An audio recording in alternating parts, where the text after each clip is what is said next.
Muy buenos días. El paro ha bajado en junio a su menor nivel en 7 años. Cae en 124.349 personas y se sitúa ya en los 3.767.054. Ese es el número de parados en este momento.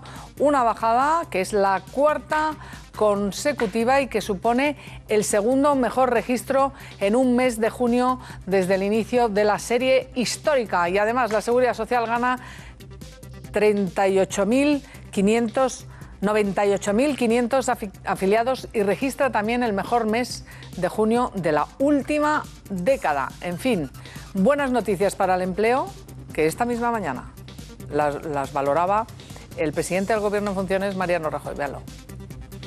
Hoy hemos conocido los datos de paro registrado y de seguridad social. Esos datos son buenos, pero sobre todo son un acicate para el futuro y demuestran que se puede conseguir ese gran objetivo nacional en los próximos 4 años de que haya 500.000 personas más trabajando cada año. Los años 16 en el que nos encontramos, en el 17, en el 18 y en el 19. Para eso, naturalmente, pues hay que mantener las políticas económicas que se han puesto en marcha en estos años y que se han demostrado que han sido positivas para el conjunto de los españoles. Pues además Mariano Rajoy pedía que se forme un gobierno cuanto antes para continuar aumentando el empleo en España, aunque sea, dice, con un acuerdo de mínimos. Y no solo necesitamos un gobierno, y no solo lo necesitamos a la mayor celeridad posible, sino que debe haber un gobierno que pueda gobernar y dotar al gobierno de la mayor estabilidad posible y pactar un acuerdo, al menos de mínimos, para el funcionamiento normal de ese gobierno en el Parlamento. Bueno, pues eso dice Mariano Rajoy. No solo necesitamos un gobierno, sino un gobierno que pueda gobernar. Sin embargo, a fecha de hoy las cosas siguen como estaban. Antes del fin de semana, después de las elecciones. Ya vamos por una semana después de las elecciones y volvemos al día de la marmota. Ciudadanos mantiene que no veta a Mariano Rajoy, pero bloquea de facto un gobierno presidido por Rajoy. Y desde el Partido Socialista, ¿qué es lo que está ocurriendo? Pues cada vez son más las voces que piden que se facilite un gobierno en minoría. Lo hacía también este fin de semana, fíjense, José Borrell, fichaje estrella de Pedro Sánchez, y todo parece indicar que el secretario general va a consultar uno a uno a los varones socialistas de cara a ese comité federal del sábado, cuando se defina la postura oficial de la formación de Ferraz. En fin, vamos a escuchar a Miguel Gutiérrez, delegado en Madrid de Ciudadanos. Presten atención a lo que ha dicho. No es que vetemos al señor Rajoy, lo que decimos es que nos parece, y estamos viéndolo en estos días, que no hay nadie que quiera realmente hacer algún cambio. Las personas que han liderado el fin de un ciclo, nos parece difícil que lideren el inicio de un nuevo ciclo. Y no es que sea un veto, es que simplemente nos parece que no son las personas adecuadas ni el equipo adecuado. No es un veto, pero este no me gusta, con lo cual, ¿cómo llamamos a eso? Pues ahora lo vamos a preguntar y lo vamos a analizar. Pero mientras los partidos siguen enredados en sus posiciones, las mismas exactamente que hace 7 meses va a hacer, el Gobierno ha citado esta mañana al presidente de Vueling, el Ministerio de Fomento, y lo ha hecho por el caos originado este fin de semana en el aeropuerto del Prat, donde más de 3.000 personas, fíjense, se han visto atrapadas por las cancelaciones de vuelos y los retrasos. Fomento ya expedientó, le recuerdo, a Vueling en 2 ocasiones anteriores, precisamente por vulnerar los derechos de los ciudadanos a la hora de votar. En fin, ¿saben ustedes a qué atribuye el director comercial de Vueling, que se llama David García? ¿A qué atribuye este caos? Pues a problemas operativos, precisamente, y también a problemas provocados por la huelga general de Francia, como si solo hubiera afectado a Vueling y no al resto de los operadores de vuelo en España o al resto de los afectados, de las compañías. Vamos a ver qué dicen algunos de los afectados. Bueno, ya hemos llegado, está cancelado, nuestra maleta facturada perdida.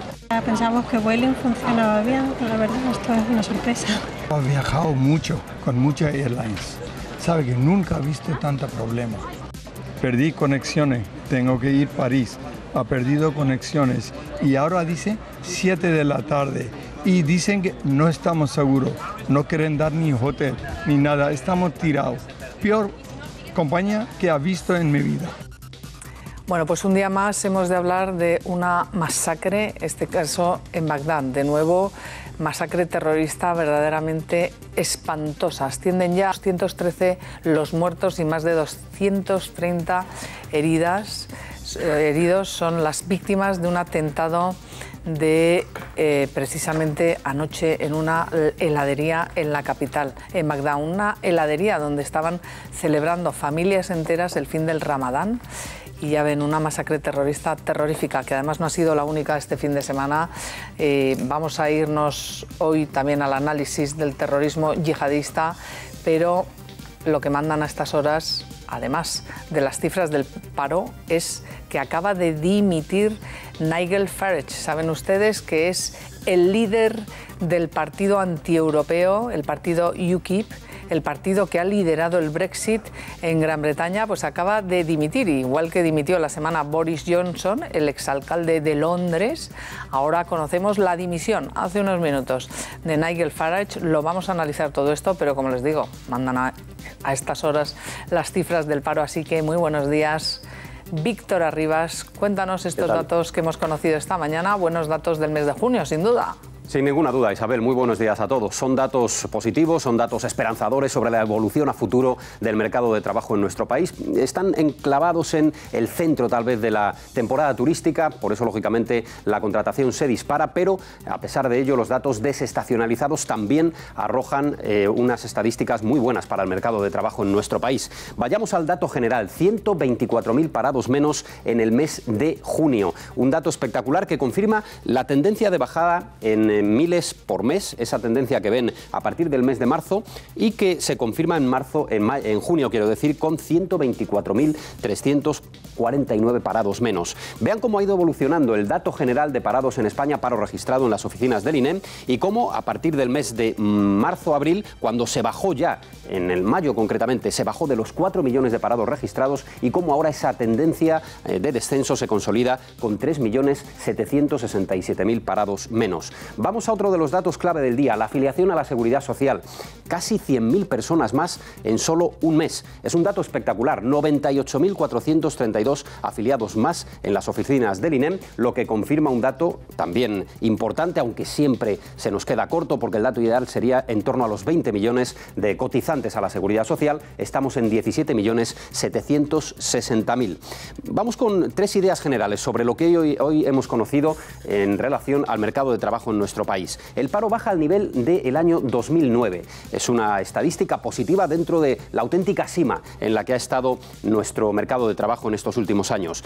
350.000 parados menos en los últimos 12 meses y en concreto en junio ha habido un descenso del paro a un ritmo de 4.145 parados menos cada día. Cada día que ha pasado de junio, 4.145 parados menos. Y hoy se ha conocido otro dato muy importante que mide pues nada menos que la confianza de los españoles, la confianza del consumidor. Ha subido de forma importante, ya está por encima de 5 puntos y es un indicador importante porque demuestra que los españoles van teniendo cada vez más expectativas de mejorar en la economía diaria hacia el futuro. Veamos cuál es la pregunta que hoy formulamos aquí en Más Claro Agua. ¿Debería dimitir Pedro Sánchez tras los resultados del 26J? Si cree que debería dimitir, llame al 905-855-001, el mismo teléfono acabado en 2, si quiere votar no a la encuesta que hoy planteamos. Y a través de Twitter también queremos que aporten cualquier comentario con los siguientes hashtags que ya desplegamos en la red social. El primero de ellos, Caos Vueling, por esa situación tremenda de los pasajeros en el aeropuerto de Barcelona. Baja el paro, sin duda la noticia económica del día, la noticia del día seguramente. Y en tercer lugar, MC a pactar, porque Isabel, seguimos inmersos en las incógnitas de quién se abstendrá, con quién pactará el Partido Popular. Todo ello lo analizaremos. Todo ello lo analizamos contigo inmediatamente, Víctor. Gracias. Les voy a presentar ya a mis invitados de esta mañana. Carmen Río Lobos, senadora del Partido Popular. Bienvenida, Carmen. Muchas gracias. Buenos días. Yo quiero empezar felicitándolo a las 1.145 personas que han encontrado empleo cada día durante el mes de junio en España. quiero reconocer a los empresarios que han creado Son el empleo. 4.000, ¿eh? 4.145. 4.145, me he equivocado, perdón, 4.145, lo estaba pensando de repente. Bueno, 4.145, lo repito. Yo creo que reconocimiento a los empresarios que han creado este empleo y al gobierno que ha puesto las condiciones para que así se haga. Y luego saludar a Josefina, una madrileña que junto con un montón de personas me han dado recuerdos para ti este fin de semana en Alicante, en San Juan, que te siguen y te adoran. Ole, qué bien, gracias Carmen. Luis Arroyo, consultor político. ¿A quién quieres saludar, Luis? Yo a los 4 millones de parados que todavía tenemos y animarles no, 3.700. O 3.700. 3.700.000, pero desde luego. También, por supuesto, me alegro mucho de que la gente encuentre empleo, aunque sea precario por vacaciones, pero estoy completamente de acuerdo contigo en que estamos muy felices de que se cree empleo en España, sí. Bueno, ya lo ven ustedes. Debate va a haber seguro, porque tal y como está la cosa. Voy a saludar también a Luis Valcarce, bienvenido. Un placer. Quiero saludar a Nigel Farage, que dicen que los lectores le están poniendo a parir y están diciendo que seguro que se viene a vivir a España. ¿Le están poniendo a parir? Después del Brexit están diciendo que apuestan a que se viene a vivir a España. ¿Cómo puedes pedir a todos los británicos y liderar una opción política que gana y al día siguiente dimiten todos los que han hecho que ganen? Porque claro, hay un malestar en Gran Bretaña, hay mucho enfado, hay mucho sentimiento de gente que se ha arrepentido, pero ¿por qué dimite ahora Nigel Farage, este ultra? Bueno, él dice que dejó su vida precisamente en lograr que Inglaterra, que Reino Unido en este caso, se vaya de la Unión Europea. Ahora lo que quiere es su vida de vuelta, lo atribuye a razones personales, pero lo que se está diciendo aquí, pero es que ayer hubo una manifestación muy importante en Londres, delante de Westminster, reclamando precisamente esto, reclamando que había sido todo una locura, ¿no? Porque han reconocido que mintieron, han reconocido sobre mentiras. Exacto, han reconocido que todo esto ha salido mal y los ingleses están llevándose las manos a la cabeza como si hubiera sido una pesadilla. Y esto es muy importante lo que está diciendo Luis Arroyo, es que la misma mañana que se conoció el resultado electoral, el propio, no sé si era Nigel Farage, era el que reconocía en una entrevista con una periodista, aquí lo dimos prácticamente en directo, en un desayuno, y dijo que los 900 millones de libras que habían prometido que se iban a ahorrar con esta Unión Europea tan costosa, que iba a ir a servicios sociales, resulta que eso no lo podían hacer, que era una... Y le dice, oiga, pero usted entonces mintió, y dice, no, bueno... No, es que eso no se puede hacer, y se quedó tan pichi. Sí. Así que, Ricardo Martín... Muy buen día. Bienvenido, buen lunes. Me alegría por esta cifra de bajada del paro y mi felicitación al gobierno socialista de Andalucía, porque si habéis visto la desagregación territorial, lo de Andalucía es verdaderamente espectacular. Han creado empleo, la seguridad social, las altas son muy buenas en Andalucía, por tanto, realmente ese territorio que tiene un problema no coyuntural, sino estructural de desempleo, pues parece que efectivamente sale adelante y en el conjunto de España destaca claramente Andalucía, por lo menos en este dato de junio. Destaca Andalucía, hombre, y destaca, no sé, yo creo que es verdad que dicen, lo atribuyen ahora lo vamos a analizar más adelante, pero atribuyen a las rebajas, al inicio de la campaña de verano, pero lo cierto es que todos los años, en el mes de junio, estamos en vísperas de las rebajas, de la contratación de verano, es decir, no cambian los meses de junio, siempre son junio y siempre es víspera de verano, ¿no, Jordi? Jordi Gordon, bienvenido. Buenos días. Si me hace la lengua de trapo. Yo creo que, bueno, es evidente que todos los meses de julio son buenos para el empleo y este año es un poco mejor, ¿no? Yo lo que pasa es que creo que hay que fijarse también en otro problema, que es el que tendrá que afrontar el nuevo gobierno, que se constituya, que es, por ejemplo, yo creo una cosa bastante triste. Se han despedido 52.000 profesores en la educación ahora mismo, se han ido al paro 52.000 profesores y yo creo que eso es un problema, porque aunque a lo mejor se vuelven a contratar en septiembre, los trabajadores del turismo que se han contratado ahora, ¿no? Los 100 y pico mil trabajadores que se han contratado ahora, en septiembre es probable que también se vayan al paro, o una parte de eso se irán al paro, y eso crea un problema que está consolidando y cronificando nuestra sociedad, que es el de un trabajo precario, sin estabilidad, con unos salarios muy bajos, y eso es lo que tendrá que afrontar el próximo gobierno. Es decir, la cifra está muy bien, pero hay que subir de ahí, porque si no la situación no despegará y tendremos problemas con las pensiones, tendremos problemas con la caja de la seguridad social, tendremos pensiones con los impuestos y para pagar el estado de bienestar. Sin duda, pero digo yo que mejor será que se cree paro que se cree empleo a que se cree paro. Sí, hasta pero ahora, ya tenemos que superar lo que esa éramos discusión, porque... España era una fábrica de parados, desgraciadamente, y claro, incrementaban y de repente se ha parado. Es verdad que las condiciones hay que mejorarlas y de qué manera. Pero no nos podemos quedar en eso, porque vienen 4 años de legislatura que es lo que hay que afrontar. Es decir, ¿con qué políticas, eso no lo sabemos, con qué políticas se va a afrontar este problema crónico ya de nuestra economía, que es... Porque deja de ser crónico. O sea, esperemos que deje de ser la tendencia al menos... Crónico, digo, la desigualdad, la precariedad... Con todos los problemas que todavía quedan, 7% de trabajadores fijos nada más. Que todavía quedan, con todos los problemas que tú y yo sabemos que todavía quedan, pues hemos pasado de crear 4.000 parados por día a crear 4.000 empleos por día. Es una tendencia muy positiva. Luego, que hay otros problemas. Sí, en octubre, por ejemplo, cuando cierren los hoteles, el 80% de la hotelería cierra en Baleares, pues esa gente, ¿a dónde irá? Esa gente tendrá que ir al paro. ¿Y qué hacemos? Los profesores, ¿qué hacemos? ¿Mantenemos las escuelas abiertas en verano? Pues claro, habrá que buscar soluciones. Que entonces los profesores... Pero ¿desde cuándo se van los profesores al paro? Pues en verano. Hace tiempo ya, empezó con los recortes, empezó esa dinámica, lo mismo que se va en la sanidad y en muchos otros sitios, y eso genera una incertidumbre y sobre todo refleja otra cosa.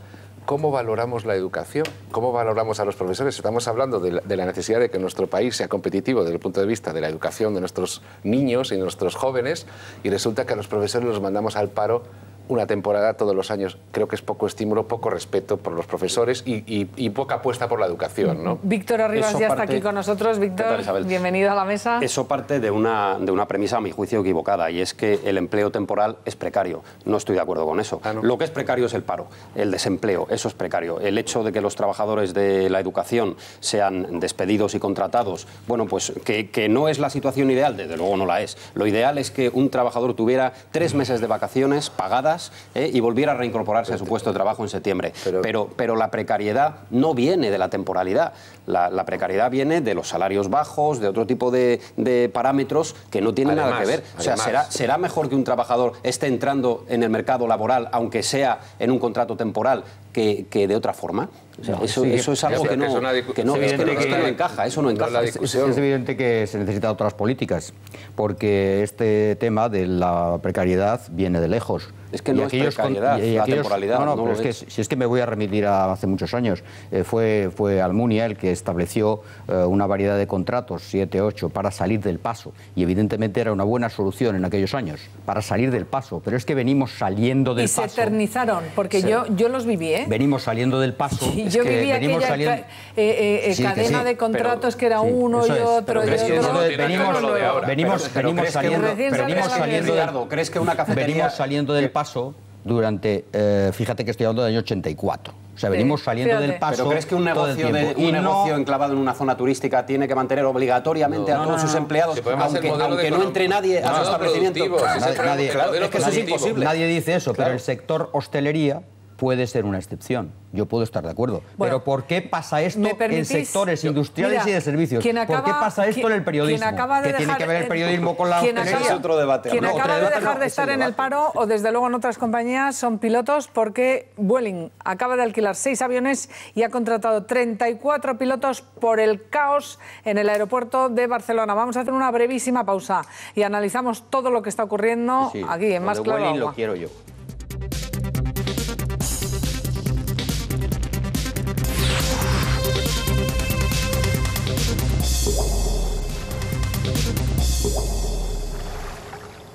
Ya lo saben ustedes, el paro ha bajado a su menor nivel en 7 años tras caer en 124.349 personas en junio. Estamos hablando de que el paro en estos momentos se sitúa en 3.767.000 personas.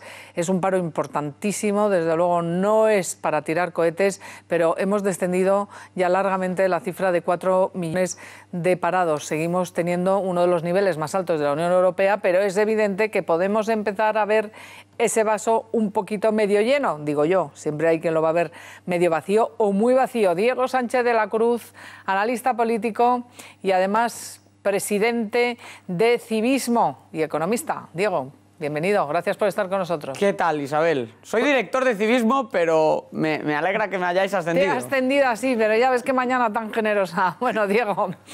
Así da gusto. Bueno, vamos a hacer un análisis que yo creo que merece la pena, porque hace muy poquito tiempo, cada vez que escuchábamos los datos del paro, realmente pues una sombra oscura se teñía sobre todo el horizonte y el futuro de todas las personas, porque no hacíamos en España más que generar parados. Éramos una máquina auténtica de parados. Esta tendencia se ha invertido y, desde luego, ¿cuál es tu principal conclusión sobre esas cifras del paro que conocemos hoy? Pues quizás es que poco a poco vamos derribando barreras, si quieres, casi psicológicas, umbrales en los que nos habíamos instalado a la hora de hablar del paro. Por ejemplo, hablábamos de 5 millones de parados y parecía que nos acercábamos hacia 6. Luego hablábamos de 4 como la barrera a batir y ahora ya estamos por debajo de ese nivel. Seguimos en datos intolerables. España tiene un desempleo muy alto porque ha tenido un mercado de trabajo que no funcionaba hasta la reforma de 2012 y ahora estamos en otro panorama, un panorama en el que se le pueden poner muchas comas y se le puede poner muchos adjetivos al empleo, pero que se crea empleo y que se crea empleo, yo creo, en unas cantidades importantes. De hecho, yo creo que hay una de las pruebas del algodón, lo tenemos en el empleo de los extranjeros, porque suele ser el colectivo que más difícil lo tiene para reincorporarse al mercado de trabajo, de la misma forma que su nivel de paro es más elevado. Y entre los extranjeros, el nivel de afectación del paro, el paro ha pasado de afectar a 600.000 a 400.000 extranjeros a lo largo de estos últimos años. Yo creo que eso es una buena demostración de que incluso los que vienen de fuera y lo tienen más difícil para entrar en el mercado porque soportan tasas de paro que han llegado al 30-35%, en el caso de la mayoría de nacionalidades extranjeras, también ahí podemos ver un cambio a mejor en el mercado laboral español. Bueno, y lo que deberíamos hacer es desestacionalizar estas cifras, ¿no? Porque todo el mundo dice, claro, sí, estamos en la época preveraniega, los contratos, el turismo, estamos hablando del mes de junio. Y Diego, ¿qué significa, qué conclusiones sacas tú una vez extraído el momento del mes de junio en el que estamos? Que es lo que se dice desestacionalizarlo. Eso es. Para que nos hagamos una idea, a lo largo del próximo trimestre se va a crear 1 millón de empleos solamente gracias a las rebajas, pero evidentemente ahí hay un componente muy coyuntural y muy puntual, que es un empleo más temporal. Por lo tanto, si nos aislamos de la época del año en la que estamos y echamos un vistazo a las cifras sin el efecto calendario, lo que vemos es que el empleo ha crecido en 48.000 personas. Ese ha sido el crecimiento del empleo desestacionalizado, sin los efectos de la campaña de verano. O por dar otra cifra que nos lleva un poco más allá de lo que es el mes de junio y nos permite analizar el último semestre en perspectiva. Pues durante los meses que van de enero a junio, el paro se viene reduciendo entre los indefinidos en un 14%, mejor dicho, el empleo indefinido ha aumentado un 14% a lo largo del último semestre. O si nos vamos a junio sin desestacionalizar, un 17%, desestacionalizada cifra es un poco más baja, pero en cualquier caso la media del aumento del empleo indefinido durante el último medio año es un 14% y la creación de empleo en el mes de junio,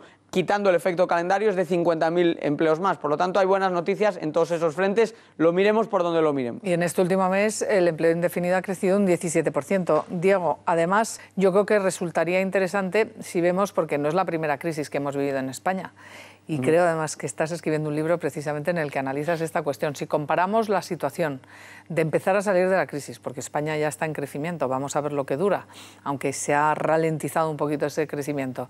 Si comparamos las crisis que hemos vivido en España y el paro y la forma de ir recuperando empleo en España, ¿qué conclusión sacamos otra vez? Pues a eso me estoy dedicando ahora mismo porque efectivamente estoy preparando un libro y una de las cosas en las que me he estado centrando es analizar cuánto se tardaba en crear empleo indefinido una vez España recuperaba el crecimiento. Hemos vivido crisis en los años 80, los años 90 y hemos vivido esta crisis en la última década. Y lo que nos encontramos es que tanto en los 80 como en los 90 la creación de empleo indefinido, el empleo de mayor calidad, el del contrato indefinido, tardaba en aparecer entre 14 y 18 meses. Tardábamos 1 año y medio desde que la economía salía de la recesión y volvía a crecer en crear puestos de trabajo indefinidos. Por lo tanto, si por ejemplo en el año 2014 empezamos a tener brotes verdes, no hubiésemos creado empleo indefinido hasta mediados del año pasado, finales del año pasado. Sin embargo, esta vez prácticamente no ha habido lapso de retraso. En menos de un semestre desde que España sale de territorio de crecimiento negativo, que abandonamos esa recesión de la que ya no hablamos, pero que tanta preocupación nos da cada vez que salían los datos del PIB, pues efectivamente España crea empleo indefinido casi desde el principio de la recuperación. De hecho, el aumento del empleo se ha pegado al aumento del PIB, que es algo interesante porque en España, si antes crecíamos un 0,5, un 1,5, no creábamos empleo, hacía falta crear más de un 2% para que la economía crease empleo indefinido o empleo en general. Y ahora mismo, con tasas de crecimiento que fueron más bajas en 2014 y en 2015 ya se empezaron a acelerar, sí fuimos capaces de crear empleo tanto a tiempo parcial como a tiempo indefinido. Bueno, y ahora abro la mesa, que están todos deseando intervenir, Diego, porque la otra cara de la moneda es lo temporal, que son los contratos, la precariedad de la contratación. Sobre esta cuestión, esto es así, es verdad, en España tenemos mucho contrato temporal, a pesar de este crecimiento que estás analizando del empleo indefinido. Sí, España es una economía, por sector servicios, la importancia del turismo y otros factores, que tiene un peso en el empleo temporal más fuerte. Yo creo que es importante analizar que se acaban de publicar datos del INE que nos dicen cuál es el salario medio en el trabajo indefinido y en el trabajo que tiene un horizonte temporal. En el indefinido es de 26.000 euros y en el temporal es de 19.000 euros al año. 26.000 para los indefinidos, 19.000 para los temporales. Pues bien, a lo largo de esta crisis, el peso del empleo temporal no solamente con esta recuperación no ha aumentado sobre el total de empleados, sino que se ha reducido. Es decir, de cada 10 personas que ahora están trabajando, antes había en torno a unas 6 que tenían un trabajo indefinido y unas 4 que tenían trabajo temporal, y ahora hay en torno a unas 7 que tienen indefinido y unas 3 que tienen temporal. Eso beneficia en la estructura de salarios de los españoles porque hay más gente en el tramo en el que cobras de media 26.000 euros y hay algo menos de gente en el tramo de los 19.000 euros. Por eso el sesgo de aumento de la desigualdad que tuvo España entre los años 2008, 2009, 2010, 2011, 2012, 2013 se empieza a frenar,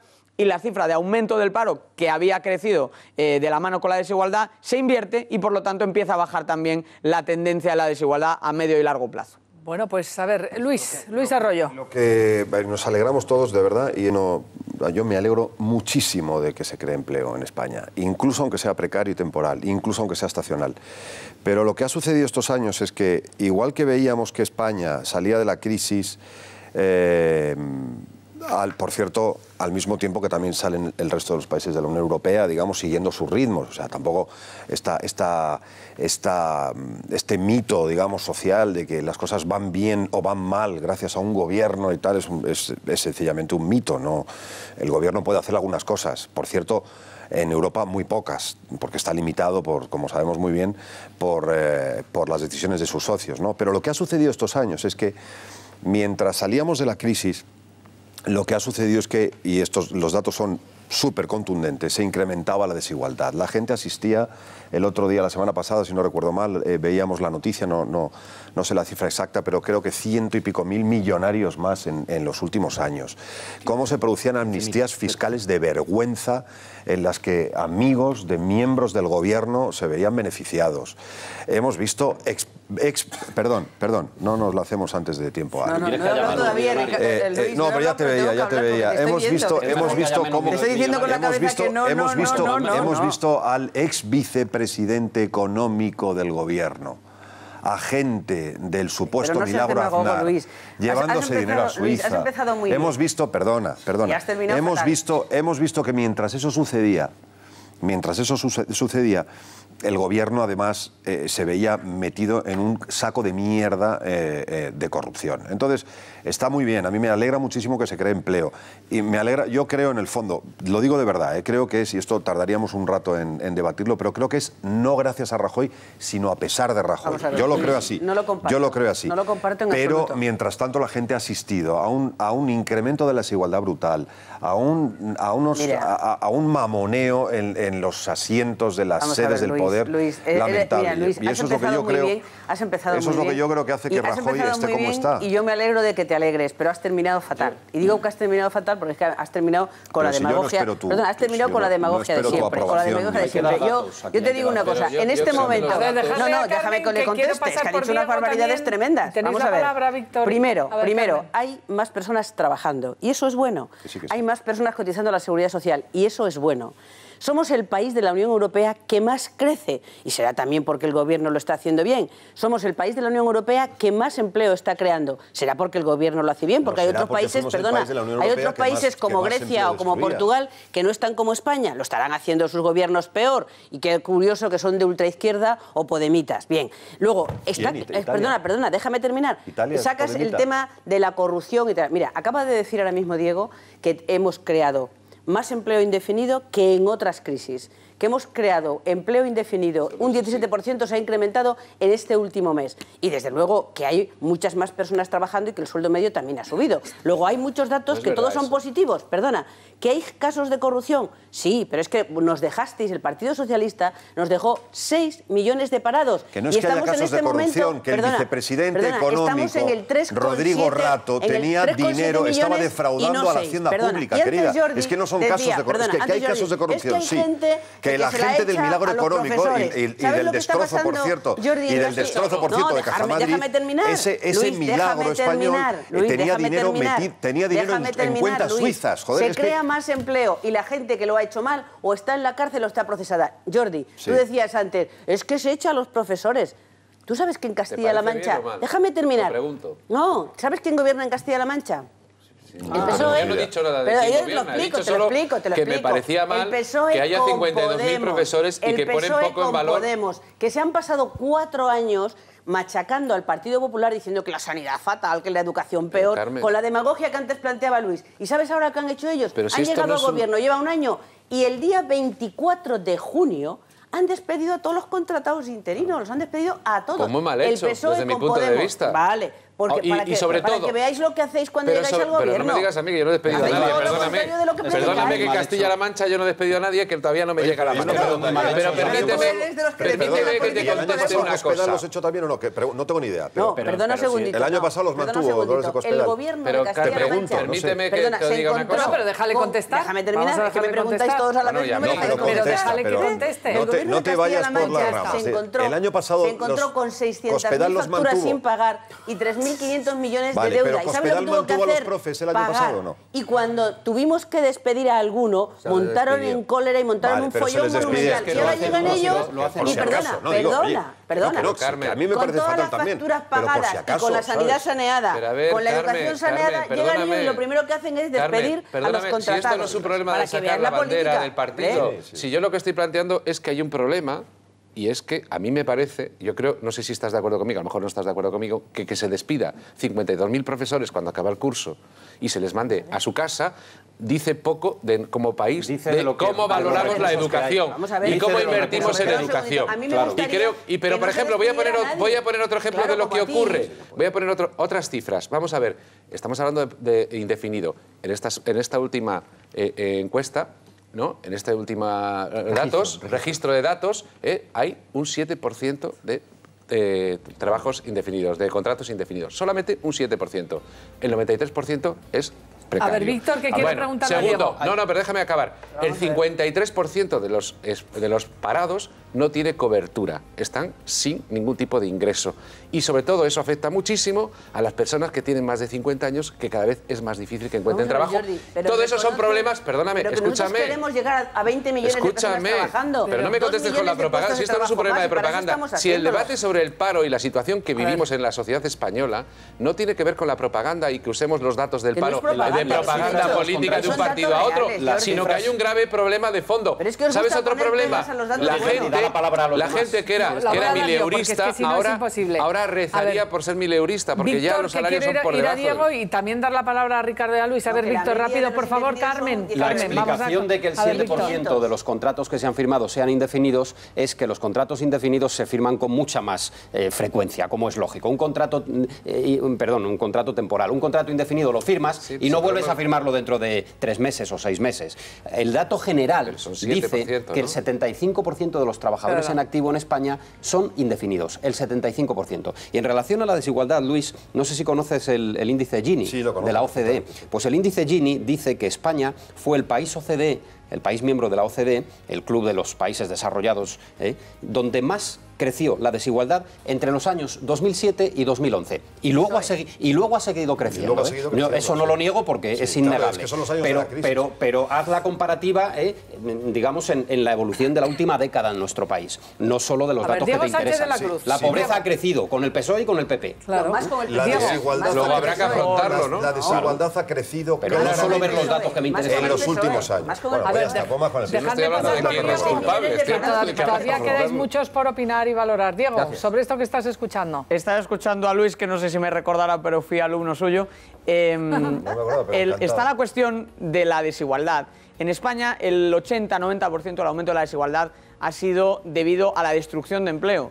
Por lo tanto, el aumento de la desigualdad fue más grande cuando más se destruyó el empleo. El aumento que estaba comentando antes Víctor. Esto se mide en el coeficiente Gini, pero también en el número de el nivel de los ingresos totales que va a parar a las rentas más altas. Bien, el último año en España ha aumentado el número de ricos en 5.000 personas y se ha reducido la tasa de pobreza en unas 300.000 personas.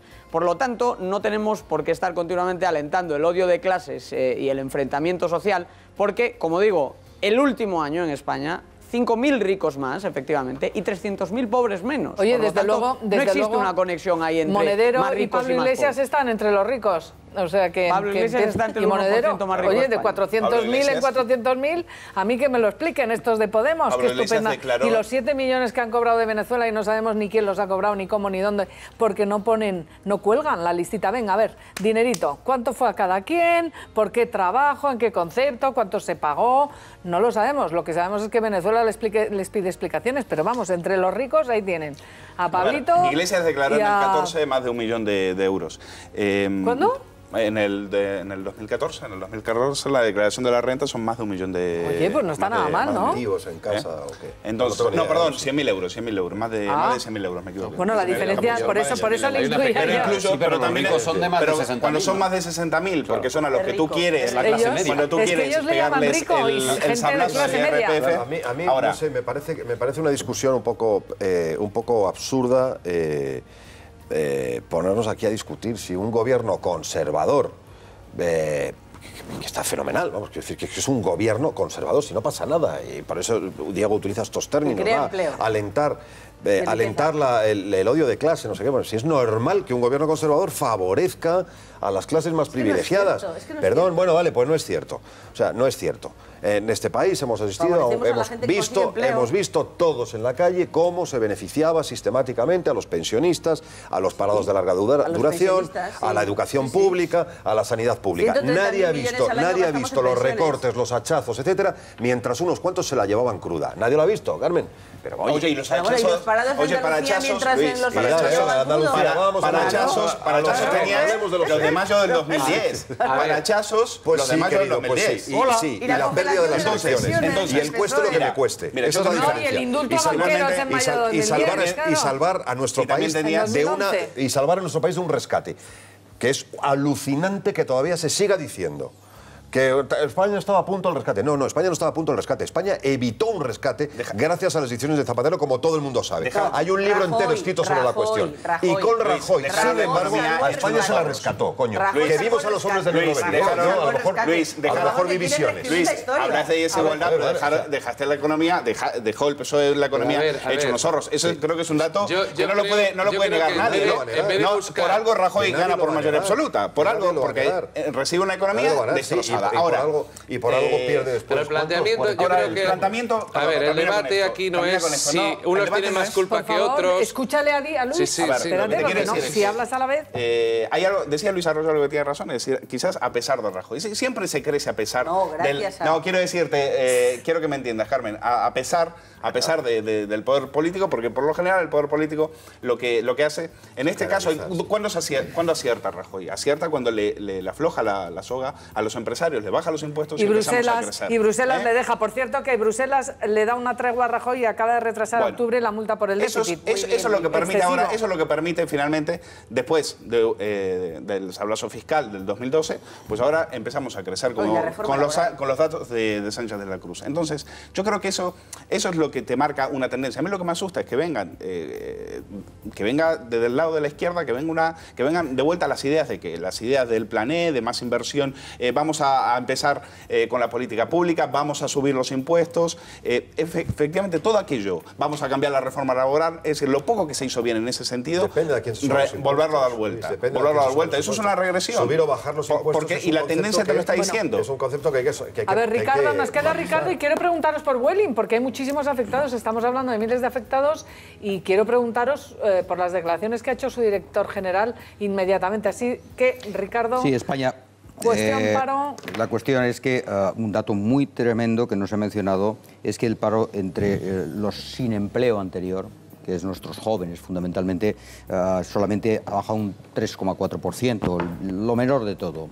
Los servicios es muy abrumador, que son los que han aportado mejor dato, y España pues es que sigue en cabeza de paro en Europa, con unas cifras que duplican la media, que duplican cualquier expectativa. Entonces, yo creo que por el camino que vamos, por supuesto que hay expertos que, indudablemente, como es Diego, pues analizan de una manera. En el curso del día de hoy ya estoy viendo análisis que no van en la línea de Diego y no van en la línea del gobierno, sino que ponen en cuestión los datos que se han aportado en el sentido de que sean tan formidables como dice el gobierno. Pero en todo caso, si tenemos que esperar 6 años, 7 años y luego volvemos otra vez, porque ojo, está ahí octubre, seguramente las cifras estas de registro de desempleo no van a ser tan felices dentro de unos meses. No, por tanto, quiero decir que si España se conforma conseguir este ritmo y estas políticas que se han venido poniendo aquí, pues realmente no vamos a avanzar, no vamos a dejar de ser el país europeo. Pero muy mal esa política. Felicitando al gobierno de Andalucía por lo bien que lo hacía y ahora dices que es el gobierno de España el que lo hace mal. Es evidente que con estas políticas, y Andalucía es evidentemente en este sentido aporta, digamos, porque por lo natural tendría que tener un paro extraordinariamente más alto por la estructura. Pero está la cabeza de paro en España, Andalucía y Europa, sin embargo Andalucía lo está haciendo mejor. Lo está haciendo mejor. Te pregunto, Ricardo, por tanto, ¿está a la cabeza de paro en Europa, Andalucía o no? Hombre, está ya no, y ha dejado de Murcia y los del PP ¿Quién también. Gobierna Andalucía? No, pero ¿quién ha gobernado gobierna un dato que es engañoso. Yo te digo que al ritmo, que al ritmo que España sigue y con estas políticas que ha venido poniendo en marcha el Partido Popular, España no va a dejar de ser el país que tiene más paro en Europa. Por tanto, hay que cambiar las políticas. Podemos haber echado a 10.000 personas. 10.000 profesores en Castilla-La Mancha. Andalucía ha bajado el paro en 20.145 personas, que es en miles la comunidad autónoma que más ha bajado, pero en porcentaje es una de las que menos. Claro. 2,04%. Sí. Solo Canarias y Murcia han bajado en el mes de junio el paro menos que Andalucía. Porque la media está en torno al 5%. Andalucía, Cantabria y Baleares han descendido el paro un 7%. Y Madrid casi un 3%. Oye, perdona. Entonces, si coges el dato por miles y Andalucía, déjame terminar. Si coges el dato por miles, como lo has hecho, Andalucía es la que más. Si coges el dato porcentualmente, es de las que menos. Oye, por eso te digo que las interpretaciones optimistas inmediatamente son respondidas por la mía. Y tú, por eso, porque el análisis puede ser de dos perspectivas. Pero la clave es que España, por todos los años venideros, va a seguir siendo la que más paro tiene de Europa y estas políticas no lo están evitando. Y esta es la realidad. Estos datos son un desastre. O se cambian las políticas o se titular. Es un buen día para los españoles. Titular. No es un mal día, es un buen día. Si no se cambian las políticas, España seguirá liderando el paro en Europa en los próximos 10 años. Esta es la realidad. Esta es la dura realidad. Si no se cambian las políticas del Partido Popular, España Ricardo, llegaremos a 20 millones en el 2020 si tenemos gobierno estable del Partido Popular.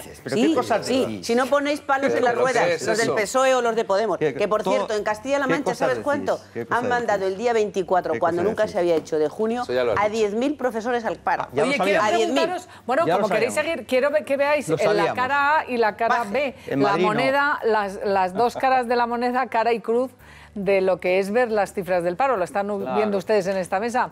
Vamos a ver a Mariano Rajoy, presidente del Gobierno en funciones. Y luego escuchemos a los sindicatos y ya verás que dicen lo contrario que dice Rajoy. ¿Te importa que escuchemos a lo que vamos a escuchar, que es a Pablo Iglesias, que no lo ve igual de bien, obviamente, que Mariano Rajoy? Datos de paro registrado y de seguridad social, esos datos son buenos, pero sobre todo son un acicate para el futuro y demuestran que se puede conseguir ese gran objetivo nacional en los próximos 4 años de que haya 500.000 personas más trabajando cada año, los años 16 en el que nos encontramos, en el 17, en el 18 y en el 19. Para eso, naturalmente, pues hay que mantener las políticas económicas que se han puesto en marcha en estos años y que se han demostrado que han sido positivas para el conjunto de los españoles. Las políticas que ha aplicado el Partido Popular no han servido para solucionar los problemas fundamentales de nuestro país. Se ha reducido la población activa, se han reducido las afiliaciones a la seguridad social, sigue habiendo un número inaceptable de parados que no reciben ninguna prestación y las condiciones de trabajo se han precarizado y los salarios han disminuido. Eso es lo que amenaza la viabilidad de nuestro sistema de pensiones, eso es lo que condena de alguna forma a nuestro país a una posición periférica en Europa. A nuestro juicio hay que hacer pues lo contrario a lo que ha practicado el Partido Popular.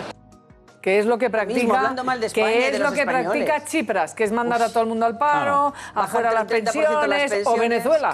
Esa es la política. Hay otras políticas que no son. Oye, quiero preguntarle a Diego Sánchez de la Cruz. Oye, por favor, ¿me queréis escuchar?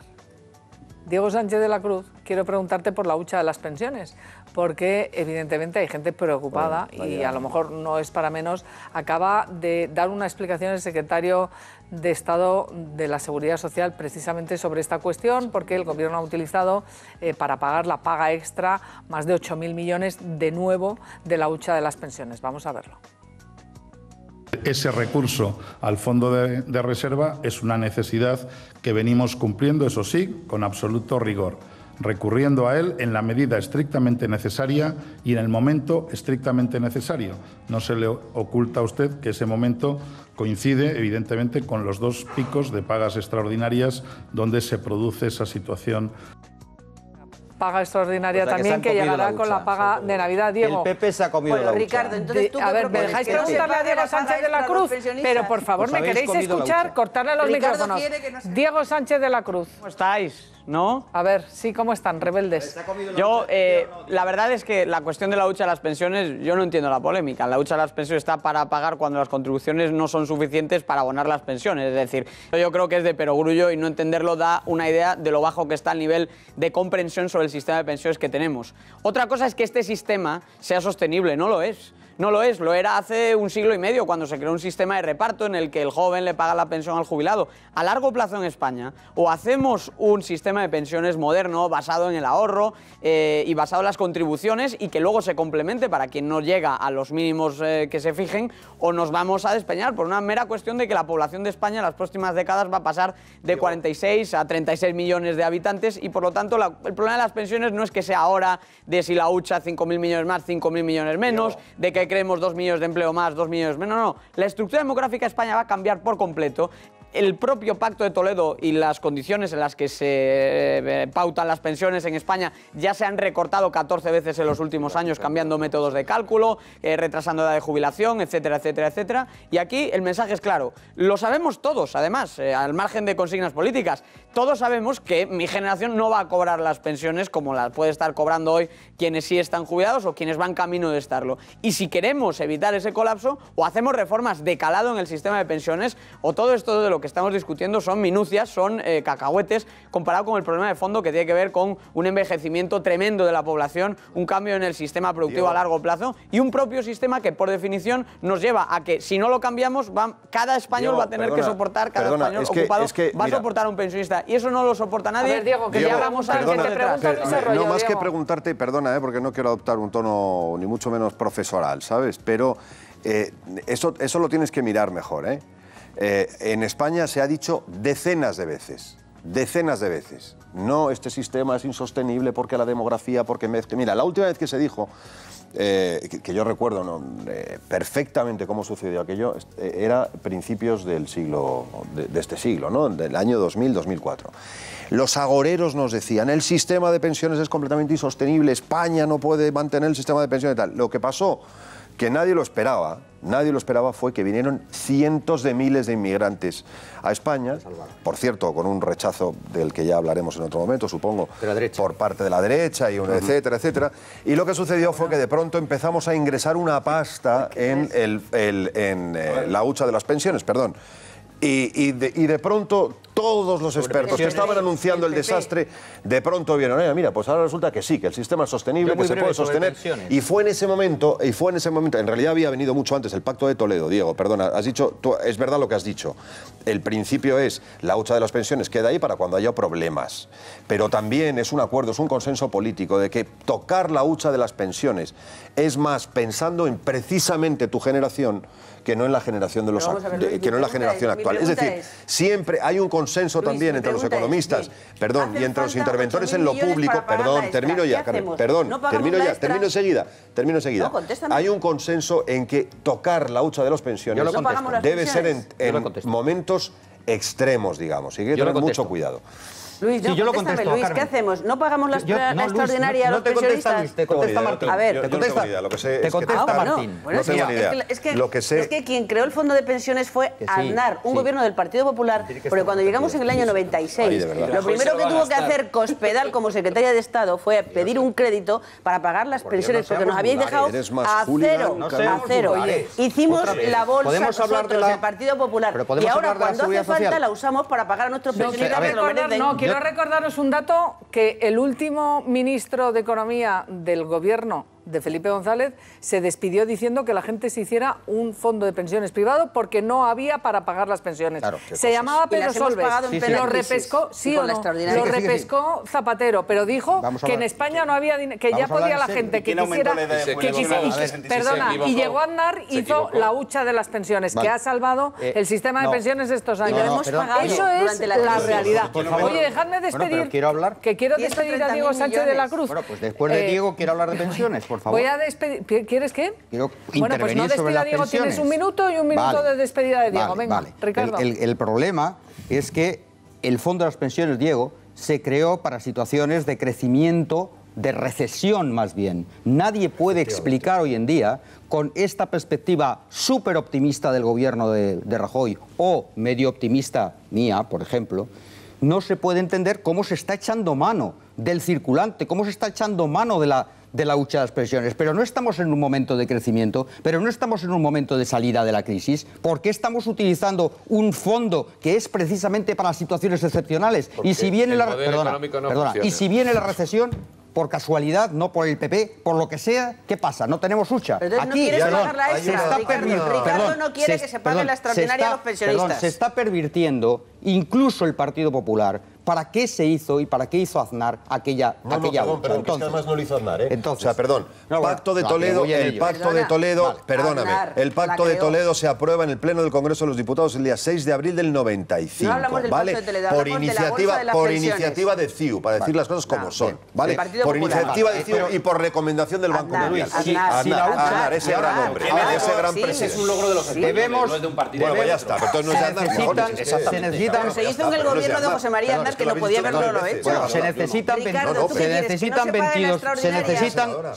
22.000 millones de euros para afrontar la viudedad, las pensiones de viudedad y orfandad. Y ya habla el gobierno, comillas, Tomás Burgos, el gobierno tendría que cubrir vía impuestos estos 2 puntos del PIB. Es que es evidente, es una gran falsedad decir que las generaciones futuras no van a tener pensiones. Existen impuestos. Naturalmente, si la prioridad de España son las pensiones, señores, estamos hablando de ahora, ¿por qué vais a bajar? Del mes de junio, perdona, no ¿por qué vais a bajar impuestos? ¿Por qué vais a bajar impuestos vosotros? Porque resulta que hay un problema con los pensionistas. ¿Por qué vais a bajar impuestos? Ricardo, si necesitamos que no se pague la extraordinaria a los pensionistas, es lo que planteas tú. ¿Queréis acabar con la hucha para pagar? Pagamos a los pensionistas porque se lo merecen. La extraordinaria y su pensión. Pero no estáis creciendo España. Que sí, estamos no estáis poniendo España muy bien. Que sí, ¿por qué vais a recurrir a la hucha? Porque lo necesitamos para la extraordinaria y ellos se lo merecen. Porque es falso vuestro discurso. No es verdad. Por esa es la historia. Déjame que responda Diego Sánchez de la Cruz, que voy a despedirlo, pero antes quiero recordaros que la Seguridad Social entró en déficit estructural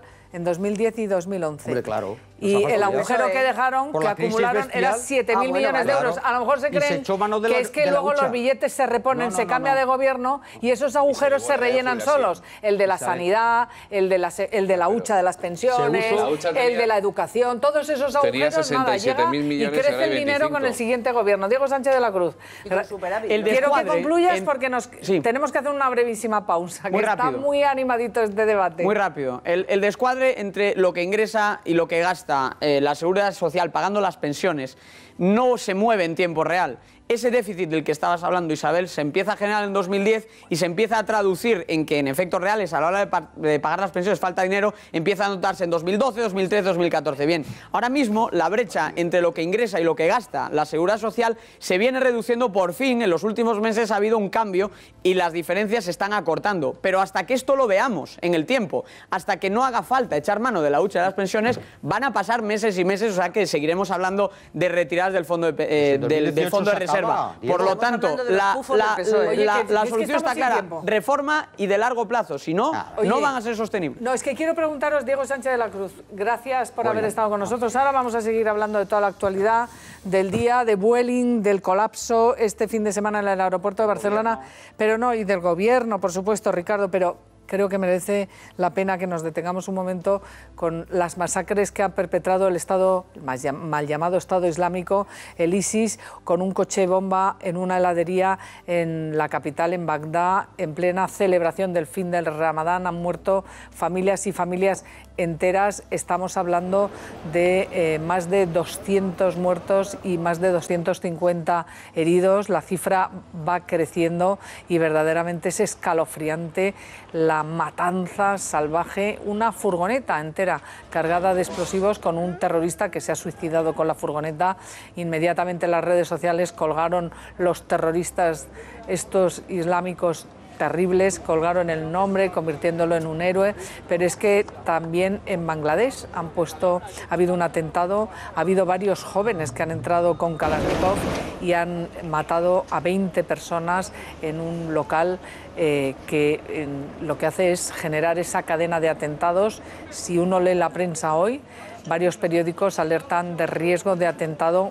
El gobierno lo cifra en las embajadas en África, eso dice el diario La Razón, pero el diario ABC cuenta también hoy que habría una célula islamista nada menos que en España. Así que yo creo que os voy a pedir una reflexión, porque esto verdaderamente matan donde pueden, pero lo malo es que es muy fácil matar, ¿no? Bueno, eso es muy claro, querida Isabel. Matan y desestabilizan. Y esta es la prueba de la gran tontería que se dice: vienen a por la civilización occidental, vienen a por nosotros. Menos mal que el Papa, mucho más razonable e inteligente, dice: no, vienen a por todos. Y la prueba es que actúan en África, actúan en Asia. Entonces, esto es un mal, Quieren desestabilizar el mundo.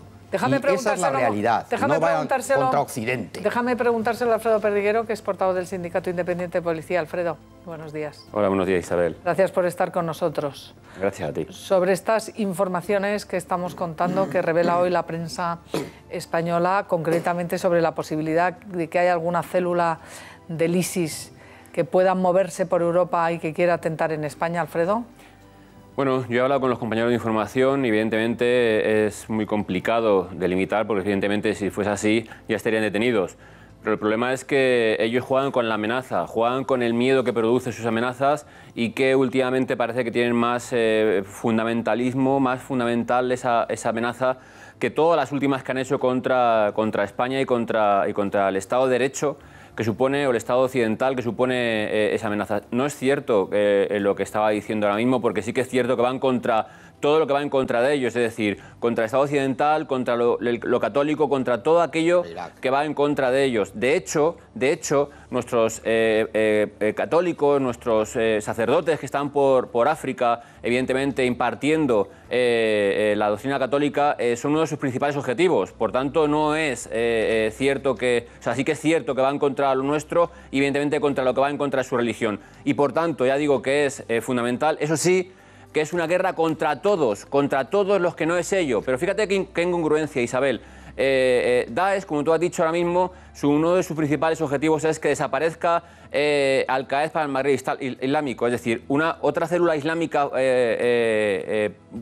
puntual que suele operar en el norte de Europa, norte de África. Ellos lo que buscan es que desaparezca de África, cuando eso es nuestro principal objetivo.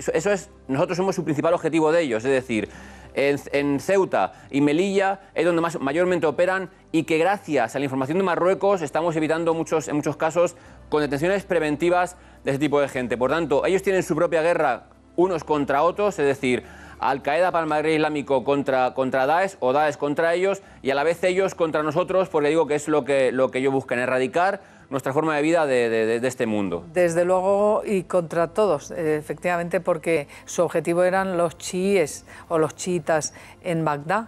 Y realmente pues en Bruselas, en el aeropuerto de Zaventem, fueron contra todo, porque ahí pillaron de todas las nacionalidades, en Francia igual, en Bataclan, en fin, es una cosa impresionante. En Turquía, en Estambul, esta misma semana pasada. Cuenta, no lo sumamos, pero si nos damos cuenta de los últimos 15 días, el número de víctimas de atentados del Daesh en todo el mundo debe de ser cerca de los 700. Aproximadamente. Y no hablemos de los heridos, porque ahora se dice 230 heridos, pero no sabemos, nadie cuenta cuántos de esos se van a morir después. Claro. Es decir, que estamos hablando de una cosa brutal. Para todos, ¿no? Es normal que todos los analistas dicen que el Estado Islámico está perdiendo. O sea, que realmente estamos cercándoles y en lo que es los campos, digamos, el escenario de guerra, estamos ganando la batalla. O sea, que en Libia, yo lo que quería resaltar con Alfredo Perdiguero es exactamente las fuerzas y cuerpos de seguridad del Estado frente a estas informaciones que ya les digo que hoy dice el diario ABC, llevamos un año en nivel de alerta antiterrorista, lo subrayaba el ministro del Interior en funciones también el otro día, pero dice que el Daesh dispone de un grupo específico para preparar atentados en España, son datos confidenciales llegados a los servicios antiterroristas y que revelan que esa célula se llama Al-Ándalus y que está escrita a la unidad dedicada a los ataques en el exterior. Les habrían alertado, pero lo cierto es que la semana pasada, sin ir más lejos, las fuerzas de seguridad detuvieron a una célula que estaba captando en las redes sociales terroristas y distribuyendo además todo tipo de terrorismo. Alfredo. Así es, tú lo has resumido, vaya. Lo que decían los compañeros de información es que en muy poco espacio de tiempo ya han captado cantidad de gente, es decir, estos inconscientes al final se suman a su mal llamada guerra santa, pero simplemente por eso, porque yo creo que no tienen otra cosa que hacer, no tienen ningún nivel, ninguna expectativa en la vida y se suman a algo que digo que son inconscientes. Y lo que hay que dejar muy claro es que no van con ninguna vírgenes al cielo cuando se mueren, que no van a vivir una mejor vida cuando se mueren, que simplemente van a ir al infierno y punto. Eso lo quieren destacar radicalmente sus imanes, porque cuando hablamos con ellos, cuando sacan información de los imanes que evidentemente están en contra de estos terroristas asesinos, lo que quieren dejar claro es eso, que esto en ningún lado lo justifica, que esto nada lo respalda y que tengan claro y que dejamos claro el mensaje de que todos estos que se explosionan, que no inmolan, al final lo que buscan es una mejor vida y lo que van a es todo lo contrario, van a morir como ratas que son lo que son, buscando al final el mal nuestro, cuando desde luego ellos van a vivir peor en la otra vida que ellos buscan. Pues Alfredo Perdiguero, muchísimas gracias, la voz del SIPE. Yo creo que los datos son los que están ahí. Quiero daros también otro dato de un comunicado del islamismo radical en los que dice que quieren aterrorizar a Occidente hasta que cada uno tema a su vecino. Lo han difundido el pasado 21 de mayo y se llama a los soldados del califato reclutados en Occidente a atentar, pues eso, con esta finalidad que verdaderamente es escalofriante. Como continuación de lo que decía antes Ricardo, es verdad que desde el punto de vista militar el Daesh está perdiendo terreno. Y yo veía ayer unos mapas y realmente del 15 al 16 ha sido espectacular lo que han ido perdiendo. Pero también es verdad que el león herido o el animal herido es más peligroso. Sí. Entonces está claro que ellos quieren contrarrestar con el terror lo que están perdiendo desde el punto de vista militar. Entonces nos esperan, yo creo que unos meses muy peligrosos. Es verdad que la seguridad total es imposible, por no decir que es imposible. Es que no existe. No existe. Pero el año pasado, en el 2015, creo recordar que se detuvieron en España a 83 yihadistas, 83 terroristas.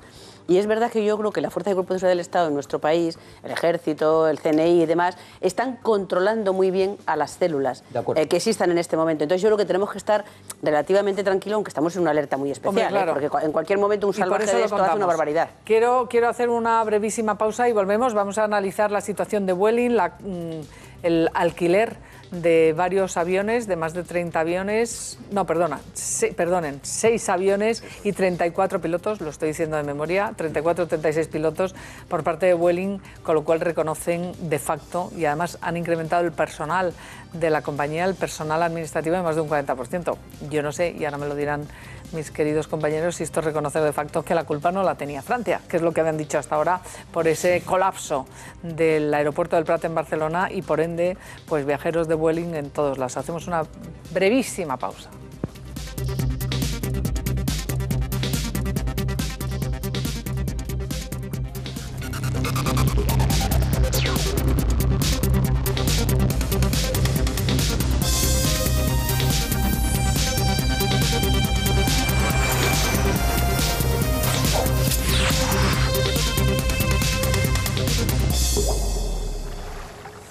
Pues sepan que la Unión Europea exige a 7 clubes españoles devolver 68, casi 69 millones de euros en ayudas, dice, ilegales. Y esta medida afecta al Fútbol Club Barcelona, al Real Madrid, Valencia, Athletic Bilbao, Atlético Osasuna, Elche y Hércules.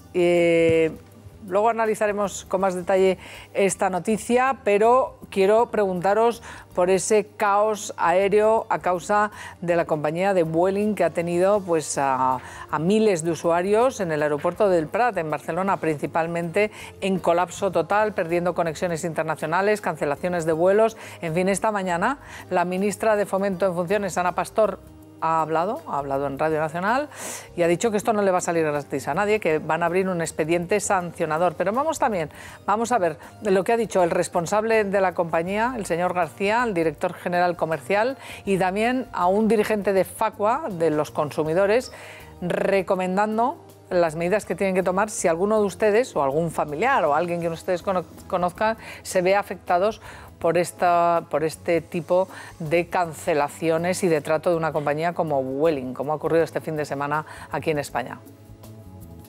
Que un suceso como este no le puede salir gratis a nadie.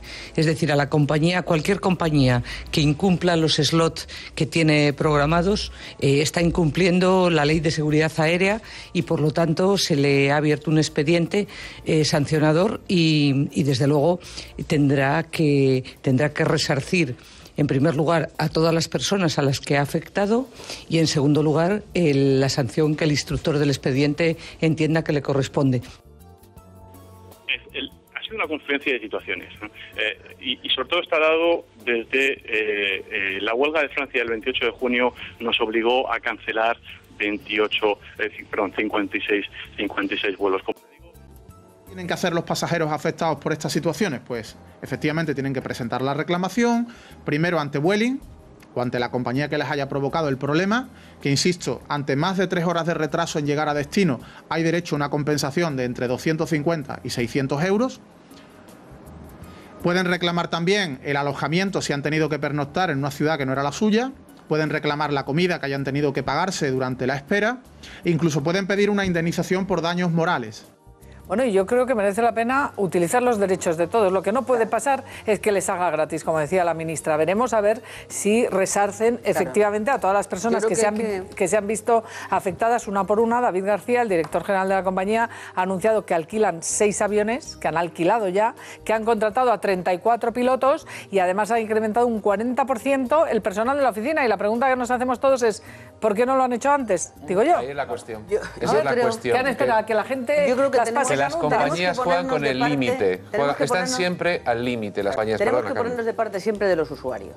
Es desesperante que 8.000 personas que quieren empezar sus vacaciones o que tienen que hacer un viaje de trabajo tengan que estar esperando, haciendo colas insoportables horas y horas ante los mostradores de Vueling, o que tengan que estar esperando durante un montón de tiempo sin recibir información. Yo escuchaba ayer a personas que estaban hablando a través de la radio y era desesperante. Dice, es que estamos en la cola y no escuchamos lo que se nos está diciendo. Perdemos el vuelo aún estando aquí en el aeropuerto. Eso es desesperante. Yo creo que la ministra ahí tiene que ser inflexible y dura como lo es siempre. Vamos a verles. Bueno, hemos llegado, está cancelado, nuestra maleta facturada perdida. Tenemos 2 hijos que nos están esperando, pequeños, de 16 y de 13 años, en el aeropuerto de París. Así que nos urge muchísimo llegar. Pensamos que Vueling funcionaba bien, pero la verdad esto es una sorpresa.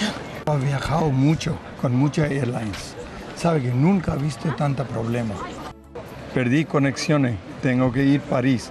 Ha perdido conexiones y ahora dice 7 de la tarde y dicen que no estamos seguros, no quieren dar ni hotel ni nada, estamos tirados. Peor compañía que ha visto en mi vida. El usuario tiene que hacer solo una cosa para que funcione esto y se arregle de una vez, que es demandar conjuntamente, es decir, colectivamente por vuelos. La gente que hace, chilla mucho aquí, chilla a un personal que no tiene ninguna responsabilidad, ni saben, y se comen el marrón, pero luego llegan a su casa y se olvidan. Bueno, pues supongo que muchos no, ¿no? Esto era un abogado que estaba dando recomendaciones, pero los usuarios tienen otra cosa que hacer antes que reclamar. Yo creo reclamando Vueling. Ahora, yo lo que no entiendo es que en un sector hiperregulado como este, una compañía pueda hacer una hoja de ruta de 400 rutas, como había planeado Vueling, excesivamente, demasiado ambiciosa para los aviones que tenían, que creo que eran 108 aviones, y que estaba claro que no iban a poder cumplir con ella, y nadie les dé un toque, nadie avise de que esto, porque ya los meses anteriores ya habían tenido avisos de que esto era desastroso. No hay un sector más desastroso, más humillante para el usuario, que va cada año va a peor. Que se ha quedado estancado en una normativa de los años 50, cuando viajar era glamuroso y entonces te tenían que... O sea, es todo un horror. El único lugar del mundo que te hacen quitarte los zapatos para pasar unos controles completamente absurdos. Luego deciden que hay que cerrar la puerta del piloto. Pero hay uno que se suicida y entonces deciden no sé qué. Y deciden abrirla. Luis, los zapatos no te digo, porque hubo un terrorista que metió explosivos en los zapatos. Pero mira, aquí hemos tenido, lo recuerdo perfectamente, ¿cómo no lo voy a recordar? Pero es que aquí hemos tenido un atentado con 192 muertos, ¿entiendes? Y no te hacen quitar los zapatos. Pero lo que no podemos hacer es... Hemos entrado en una histeria y no estamos hablando ahora de seguridad. Estamos hablando... Perdón, si yo no quería... Estoy diciendo que es humillante. De pronto, a los que viajamos con cierta frecuencia, nos toca siempre un par de veces en la vida. Llegas a la ventanilla y te dicen, no, perdone, señor, overbooking. Pero ya, si tengo el billete comprado, sí, lo siento mucho. Usted no puede viajar mañana a donde sea, ¿no? Es una cosa... En tu billete lo pone, que puede ocurrir. Sí, claro, pero es que es absurdo, ¿sabes? Pero como si vas al teatro y te dicen, no, perdone, overbooking. Sí, estoy de acuerdo. Su butaca está tomada. Pero cuando tú suscribes hay desprotección de los consumidores. Es una cosa ridícula. Ha crecido muchísimo y además las compañías están operando en el límite. Yo no entiendo por qué es legal el overbooking, sinceramente. Y Europa permite este tipo de cosas. Europa los permite, las está permitiendo el abuso sobre los ciudadanos, cuando realmente... Porque, claro, hay una situación de cuasi monopolio. Porque son grandes compañías, y entonces se negocia. Entonces, pues estamos en eso. Y por eso se produce esto. Porque al final las consecuencias para Vueling son mínimas. Entráis en unos temas que no tienen nada que ver con esto. De verdad, es que eso es otro, yo creo que es otro debate. Hay que ver lo que ha ocurrido puntualmente con esta compañía. Oye, el viernes se desnudaron varias personas. Se desnudaron varias personas en el aeropuerto del Prat. Nos ahorramos el disgusto de ver las fotos porque no son precisamente modelos. Y la Guardia Civil... Por el overbooking, porque les dejaron fuera de su avión y varias personas que iban a Hamburgo, en este caso, se desnudaron en el aeropuerto y la Guardia Civil les ha denunciado por alteración del orden público. Que analicemos lo que ha ocurrido con Vueling. Y lo que ha ocurrido con Vueling va a tener, yo creo, un impacto en la confianza de los usuarios hacia las compañías low cost, porque es que además estamos hablando de una empresa... Yo cojo uno el empresa viernes. que no es una empresa semipirata, como hay otras muchas, donde tú no sabes lo que contratas. Es que estamos hablando de una compañía que nace de una matriz que es perfectamente confiable en el sector aéreo, ¿no? Eso es lo que en esta crisis de Vueling se está poniendo de manifiesto, que hasta las compañías más prestigiosas pueden tener una situación de falta de previsión como esta. Mira, yo sabéis que he pasado 4 años en esa magnífica compañía que es Iberia, y fueron los años de la desregulación. Y los que sabían de esto de la aviación comercial decían, si yo pusiera algún negocio en mi vida, nunca sería una compañía aérea comercial.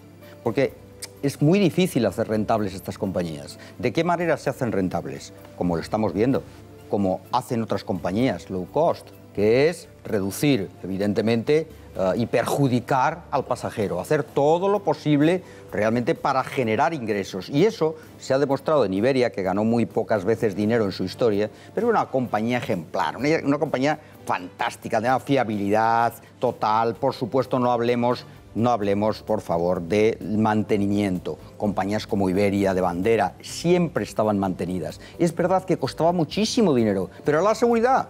Y hoy van a lo que es estrictamente la OACI y dice, no, tiene usted que hacer tanto mantenimiento. Iberia hace 3 veces más mantenimiento de ese, para superseguridad. Y las otras compañías lo que hacen es para rentabilizar, pues lo mínimo minimorum. Naturalmente, cuando hay una situación de estas, se ve que todo en cascada cae, porque hay que decir que el tráfico aéreo y todo relativo a él va en cascada. Si falla un elemento, todo lo demás va en cascada y es muy difícil recuperar luego la rotación. Y si tienes menos aviones de los debidos, todavía peor. Por tanto, claro que hay compañías solventes, claro que hay, pero no pueden ganar mucho dinero. Esto es la situación. Y para ganar dinero, cuando se privatizaron las grandes compañías, pues sus low cost y tal, pues tienen estos problemas que vemos. A mí me da igual. Solamente es la rentabilidad. A mí me da igual la rentabilidad de las empresas. Lo que me interesa es que no quede la gente parada en los aeropuertos. Pero estoy explicando por qué. Entonces, si no pueden, por qué. Lo que no entiendo es que se le dé slots, licencias y demás a compañías que no son rentables, que dan pérdidas o que no tienen los suficientes pilotos y aviones para volar. Claro. Entonces, y que esto no se resuelve con expedientes o sancionadores, se resuelve con soluciones. Ahora están haciendo lo que tendrían que haber hecho hace 3 meses cuando anunciaron que iban a hacer 400 rutas. Luis, estamos hablando del fin de semana de la operación salida. Hay empresas low cost que dan dinero y hay otras que no dan tan dinero. Pero el costo... A mí me da igual la rentabilidad. Pero ¿cómo consiguen Mira, Iberia al final acabó en manos de British. O sea que el panorama en ese sentido es desalentarla. Yo no entro en eso. Claro. A mí lo que me preocupan son los que tenemos que viajar ahora en verano y no sabemos si vamos a viajar o no. La pregunta que se formulaba entonces de ¿para qué quiere un país una compañía pública? ¿Por qué? Qué tontería, ¿no? Pues que si privatice todo, pues a lo mejor la garantía de que esa compañía funciona es que es pública. Bueno, mira tú por dónde. No. A lo mejor hay que revisar algunas cosas. Que te cuente, a lo mejor hay que revisar algunas cosas. En este caso, los jefes se llaman Bruselas. Aquí sí que Bruselas tiene que tomar nota y tomar medidas.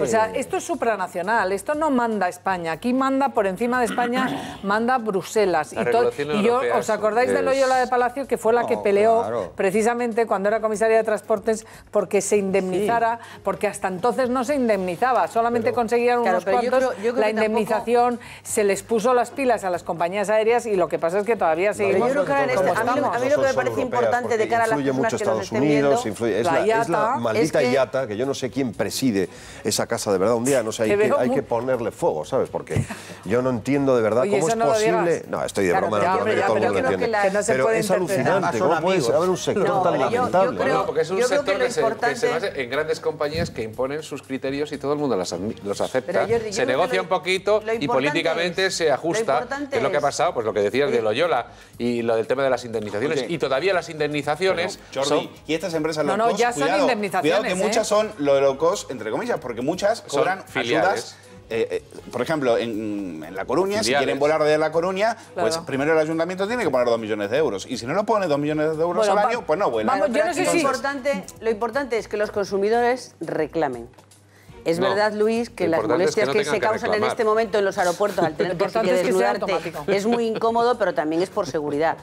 Tercero, yo creo que la ministra y el Ministerio ha hecho muy bien en llamar al director general o al presidente y decirle, oiga, le vamos a abrir un expediente sancionador, le vamos a multar. Y yo creo que todos los ciudadanos que se vean perjudicados, de hecho, como ha comentado antes Facua, es decir, si usted ha perdido un vuelo, reclame que le devuelvan el dinero, reclamen que le paguen y le indemnicen por daños morales o físicos, reclame usted si ha tenido que comer o dormir en un hotel porque ha estado mal. Y luego, realmente... Se persone la fiscalía sobre esto. Yo no sé si se sienten algunos... Los del gobierno. Yo no sé si se sienten algunos ciudadanos ya está la ministra pendiente. Con el resultado electoral como con Vueling, que le dejan a uno tirar en tierra, pero claro, esto de que no se monte gobierno y que sigan Eso aquí... Eso es el Welkin, no sé si a la luna de Valencia. Vamos al Welkin. El Welkin. Ahora te voy a contar yo el Welkin. Vamos a ver. Hoy ya empiezan a recoger sus credenciales los primeros diputados, los más madrugadores, los que quieran, porque ya se puede. El Congreso se constituye el día 19 de julio. Y resulta que aquí estamos en el día de la marmota perpetua. Ahora Ciudadanos dice que ellos no vetan, pero que Rajoy no es el indicado. Sepan ustedes, hemos escuchado antes a Mariano Rajoy valorar los datos del paro y dice, pero bueno, para esto pedimos un gobierno que gobierne y que gobierne cuanto antes. Vamos a ver a Mariano Rajoy pidiendo que haya un gobierno y que ese gobierno sea cuanto antes, porque hay que tomar muchas medidas. Ciudadanos está en lo que está, que es decir que Mariano Rajoy no puede ser. Pedro Sánchez no sabemos dónde está, porque desde que le vimos por Bruselas está missing, no ha dado una sola rueda de prensa, no ha valorado el resultado electoral desde hace ya más de una semana, y Pablo Iglesias pues andan en esas guerras entre los errejonistas, Vamos a ver a Mariano Rajoy, a Ciudadanos, y no sé si ha valorado el futuro también alguien de Podemos, porque están en lo suyo. Y no solo necesitamos un gobierno, y no solo lo necesitamos a la mayor celeridad posible, sino que debe haber un gobierno que pueda gobernar. Hay que acordar entre todos grandes objetivos para los próximos años, objetivos que deben estar dentro del marco constitucional. Y hay algunos de esos objetivos en los cuales es absolutamente imprescindible que haya un entendimiento y un acuerdo. En primer lugar, me refiero a los presupuestos generales del Estado para el año 2017, al techo de gasto, al cumplimiento de todos nuestros compromisos europeos y a dotar al Gobierno de la mayor estabilidad posible y pactar un acuerdo, al menos de mínimos, para el funcionamiento normal de ese Gobierno en el Parlamento. No es que vetemos al señor Rajoy, lo que decimos es que nos parece, y estamos viéndolo en estos días, que no hay nadie que quiera realmente hacer algún cambio. Las personas que han liderado el fin de un ciclo, nos parece difícil que lideren el inicio de un nuevo ciclo. Y no es que sea un veto, es que simplemente nos parece que no son las personas adecuadas ni el equipo adecuado. Que hay acuerdo, habrá acuerdo de mínimos, no habrá acuerdo de mínimos. El acuerdo de mínimos es echar a Mariano Rajoy. ¿En qué consiste esto? Porque vamos, hoy ya, ¿qué día es hoy? ¿4 de julio? Sí, sí, 4. Fiesta de Estados Unidos. Claro, 4 de julio, claro, fiesta nacional. De los Estados Unidos. Sí, señor, y también de la hija de Obama, creo, ¿no? Muy bien. Que cumple 18 años. Bueno, pues fíjate qué importantes días, y aquí seguimos 26J elecciones y parece... ¿Crees que esto se va a alargar? ¿Se va a alargar? ¿Nos vamos a ir a otoño o habrá un pacto de mínimos? Realmente, seguro. ¿Sí? Seguro. A ver, Luis, perdóname, ¿por qué? Porque tú eres asesor, tú eres consultor político, asesor de Pedro Sánchez. Pero eso tiene que ver con Pedro Sánchez, porque no el presidente del gobierno, tiene mucho que ver con Pedro Sánchez. Porque todos conocemos al presidente del gobierno en funciones, lo conocemos bien su talante, y él quiere irse de vacaciones con esto cerrado, tranquilamente a Pontevedra, y lo va a resolver con seguridad. Claro, y todos los demás estamos esperando a que hable. Ha empezado hoy, pues ya está, ha perdido una semana. Mañana él. Podía haberlo hecho el día siguiente, pues eso, y ya está, y se reunirá. O sea, ha perdido Rajoy la semana. Bueno, no sé, oye, tampoco pasa nada. Pero si el PSOE no define su posición hasta el sábado próximo. Tenemos hasta mediados de mes. Dejemos al PSOE, es que el PSOE no tiene la responsabilidad ahora mismo. ¿Por qué? Pues porque ha quedado muy por debajo del PP. El PP, lo vimos a Rajoy el día de la noche electoral, estaba pletórico, con toda la razón del mundo, dándose discurso a la nación que todos admiramos por su calidad y por su valentía. Y entonces ahora lo que tiene que hacer es que es una cosa, a mí me daba un poco como de vergüenza, pero bueno, da igual, más allá del sarcasmo, el presidente del gobierno lo que tiene que hacer ahora es lo que va a hacer, reunirse con los grupos y plantear, etcétera. Y os digo, y lo sabemos ya, yo creo que a estas alturas ya más o menos sabemos que va a haber gobierno, claro que va a haber gobierno. Y si necesita el apoyo puntual de alguien del PSOE, yo estoy seguro, conociendo al PSOE, y yo no hablo de forma oficial, ni mucho menos, hace bien Pedro Sánchez en esperar a que el presidente del gobierno haga lo que tenga que hacer, primero, y segundo, en plantearle al Comité Federal cuál es su visión de lo que ha pasado y escuchar al Comité Federal. Primero que se detecte, primero que se detecte la realidad. Yo creo que sí, ¿no? Pero ¿de qué creéis que va a haber acuerdo de gobierno si Ciudadanos, que tú dices que el PSOE no es importante, Ciudadanos dice que tampoco son ellos los importantes, pero que con Rajoy no cuentan con su apoyo? Perdonad, los nacionalistas PNV dicen que su apoyo ni hablar. Entonces, ¿cómo dais por hecho que va a haber ese gobierno? ¿Cómo va a ser? O sea, ¿se van a abstener? ¿Se va a abstener el PSOE? ¿Se va a abstener el Ciudadanos? ¿Se va a abstener el PNV? Isabel, estoy seguro, pero también se va a abstener. Isabel, yo creo que es muy importante. Pero cuidado, es que es muy importante el para qué. Prestará lo que es decir, el PSOE y los otros partidos tienen que ver para qué. De momento el presidente de gobierno, que parece que tiene la mentalidad de la mayoría absoluta todavía, está poniendo condiciones. Dice, yo quiero un gobierno que tenga estabilidad, que se aprueben los presupuestos, el techo de gasto. Pero vamos a ver, ¿usted está en condiciones, querido presidente, de decir todas estas cosas? Primero, necesitamos en España un gobierno, sí, ¿para qué? Para gestionar. Pues eso, presupuestos, perdón, techo de gasto. No. ¿O qué? ¿Para que esté en la Moncloa alguien? Isabel, un momento, vamos a ver. He dicho un gobierno de gestión, es decir, que necesitamos un gobierno que ya esté ahí instalado y que le diga a Bruselas, ya hay un gobierno, vale, pero oye, hay un Parlamento que determina unas mayorías y unas minorías. ¿Pero qué se cree Rajoy? ¿Que le va a facilitar, si él ha perdido la mayoría absoluta, le va a facilitar a alguien la gobernabilidad? Ni en broma. Luego, ese acuerdo de mínimos que él dice es de mínimos, es decir, vale, ¿hay que abstenerse? Vale, de acuerdo, presidente, ya está usted investido presidente. Se trata de la investidura, pero ¿cómo pide Rajoy algo más? Se trata de la investidura. Pero a los partidos que les importa España, se trata, o una investidura. Hombre, le importa tanto España. Voy a responder. Le importa tanto a España el PSOE que lo que quiere es que no esté Rajoy, porque le importa a España. Porque precisamente lo que opina el PSOE es que Rajoy es un mal. Por eso le importa a España. Por tanto, igual. Entonces, el acuerdo... Hombre, digo, eso con... y me que se han sacado 137 caños... Y voy a apostar. El interés del ciudadano es que no gobierne Rajoy. El interés del ciudadano para el Partido Socialista y sus votantes... Perdón un momento, pero si, vamos a ver, esos 8... Pero escúchame, si esos 8 millones de votos valen lo que valen, pero es que resulta que el resto del arco parlamentario, primero, no quiere ir con Rajoy. ¡Qué pena! Pero si es que no quieren ni Ciudadanos. Y lo que está pidiendo Rajoy dice, oye, comeros el marrón, socialistas. Y los socialistas dicen que no me voy a comer el marrón. Porque gobernar con el Partido Popular es un marrón. Yo creo que lo estamos viendo con Ciudadanos, que no quiere, con PNV no quiere, con PSOE no quiere. Es un marrón. Es que se está hablando conmigo ahora, dejarme hacer una bilateral con él. A ver, yo creo que lo importante ahora sería que los dos principales partidos, como lo fue hace 6 meses, se sentaran y pusieran en común sus programas. Buscando el horizonte de progreso de los ciudadanos que vivimos en este país y dejaran su velo partidista y su escudo partidista al margen. Y gracias a eso hubiera un gobierno, oye, donde estuviera el PSOE o no estuviera, pero un gobierno con las ideas programáticas de los dos grandes partidos. Olvidemos. Pero claro, eso en este país, con estos talantes como el tuyo de ahora mismo, es imposible. En Alemania ese talante, ¿sabes lo que ha llevado en Alemania? Eso es imposible. Aquí somos latinos en el peor sentido de la palabra. No. ¿Sabes lo que ha llevado a Alemania ese acuerdo que tú quieres hacer? Que la derecha existe y tiene el 33 de expectativa de voto y el Partido Socialista Alemán tiene el 19. A eso ha llevado tu planteamiento. Por tanto, claro, es que mi planteamiento no sabe de ideologías. El tuyo está ideologizado. Lo bueno entonces es que la ideología de la derecha... No, si es que eso es ideología. Pero si tú lo que planteas es que siga la derecha gobernando. Con todo respeto, Víctor. Tú es lo que planteas. Yo planteo que gobierne el que gane las elecciones si hubiera sido el PSOE exactamente igual con el apoyo del segundo. Eso ya lo vería. Con el apoyo del segundo. Pero de momento te lo garantizo. De momento una cosa, ¿puedo decir algo? Mira, yo creo que el problema ahora mismo es que el Partido Popular es una oportunidad todavía es una oportunidad. El Partido Popular todavía no ha hecho nada para ganarse el mérito de poder gobernar, excepto tener los votos.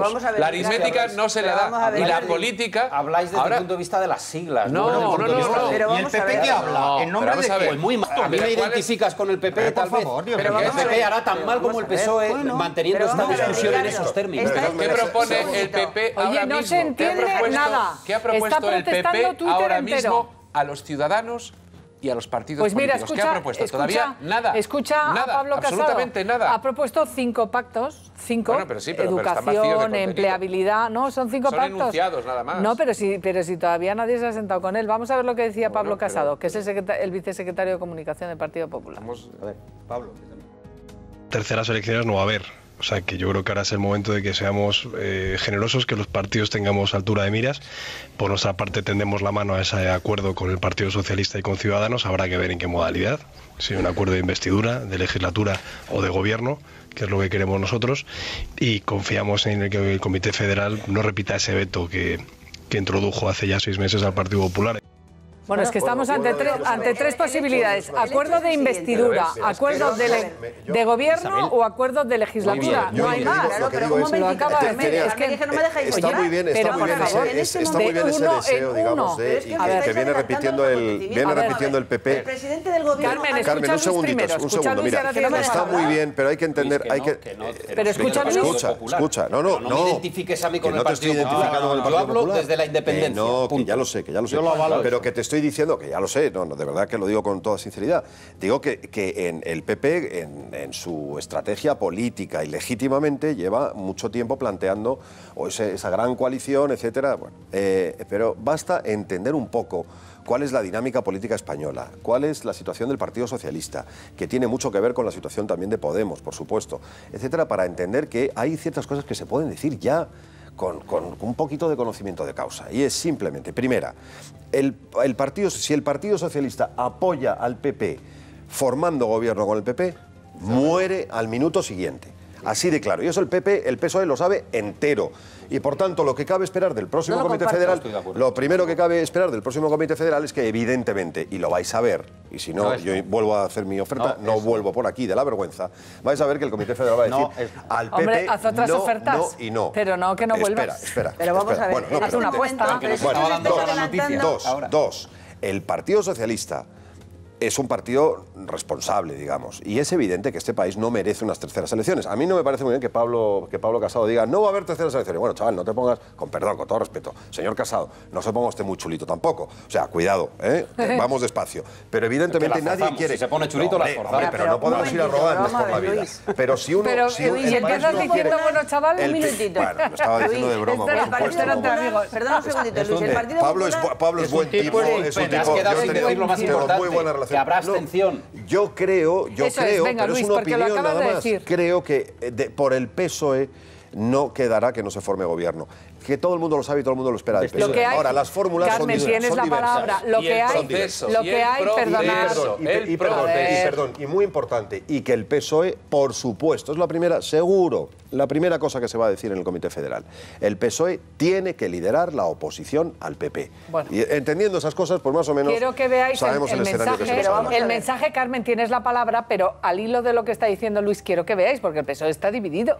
Y, por ejemplo, José Borrell, fichaje de Pedro Sánchez, ha escrito, es que está por escrito este fin de semana en el periódico, ha dicho que él es partidario de facilitar el gobierno, como mediante una abstención. Una diputada muy próxima a Pedro Sánchez en la Ejecutiva, que se llama Susana Sumelzo, ha escrito, también por escrito, ha dicho que ella, nanay de la China, que no la han votado para apoyar un gobierno de Mariano Rajoy. Vamos a verles a los dos. Vamos a ver lo que ha dicho cada uno. Al mismo tiempo. O sea, división en el PSOE y dividir los votos, la abstención y voto. Vamos a verlo, os pregunto.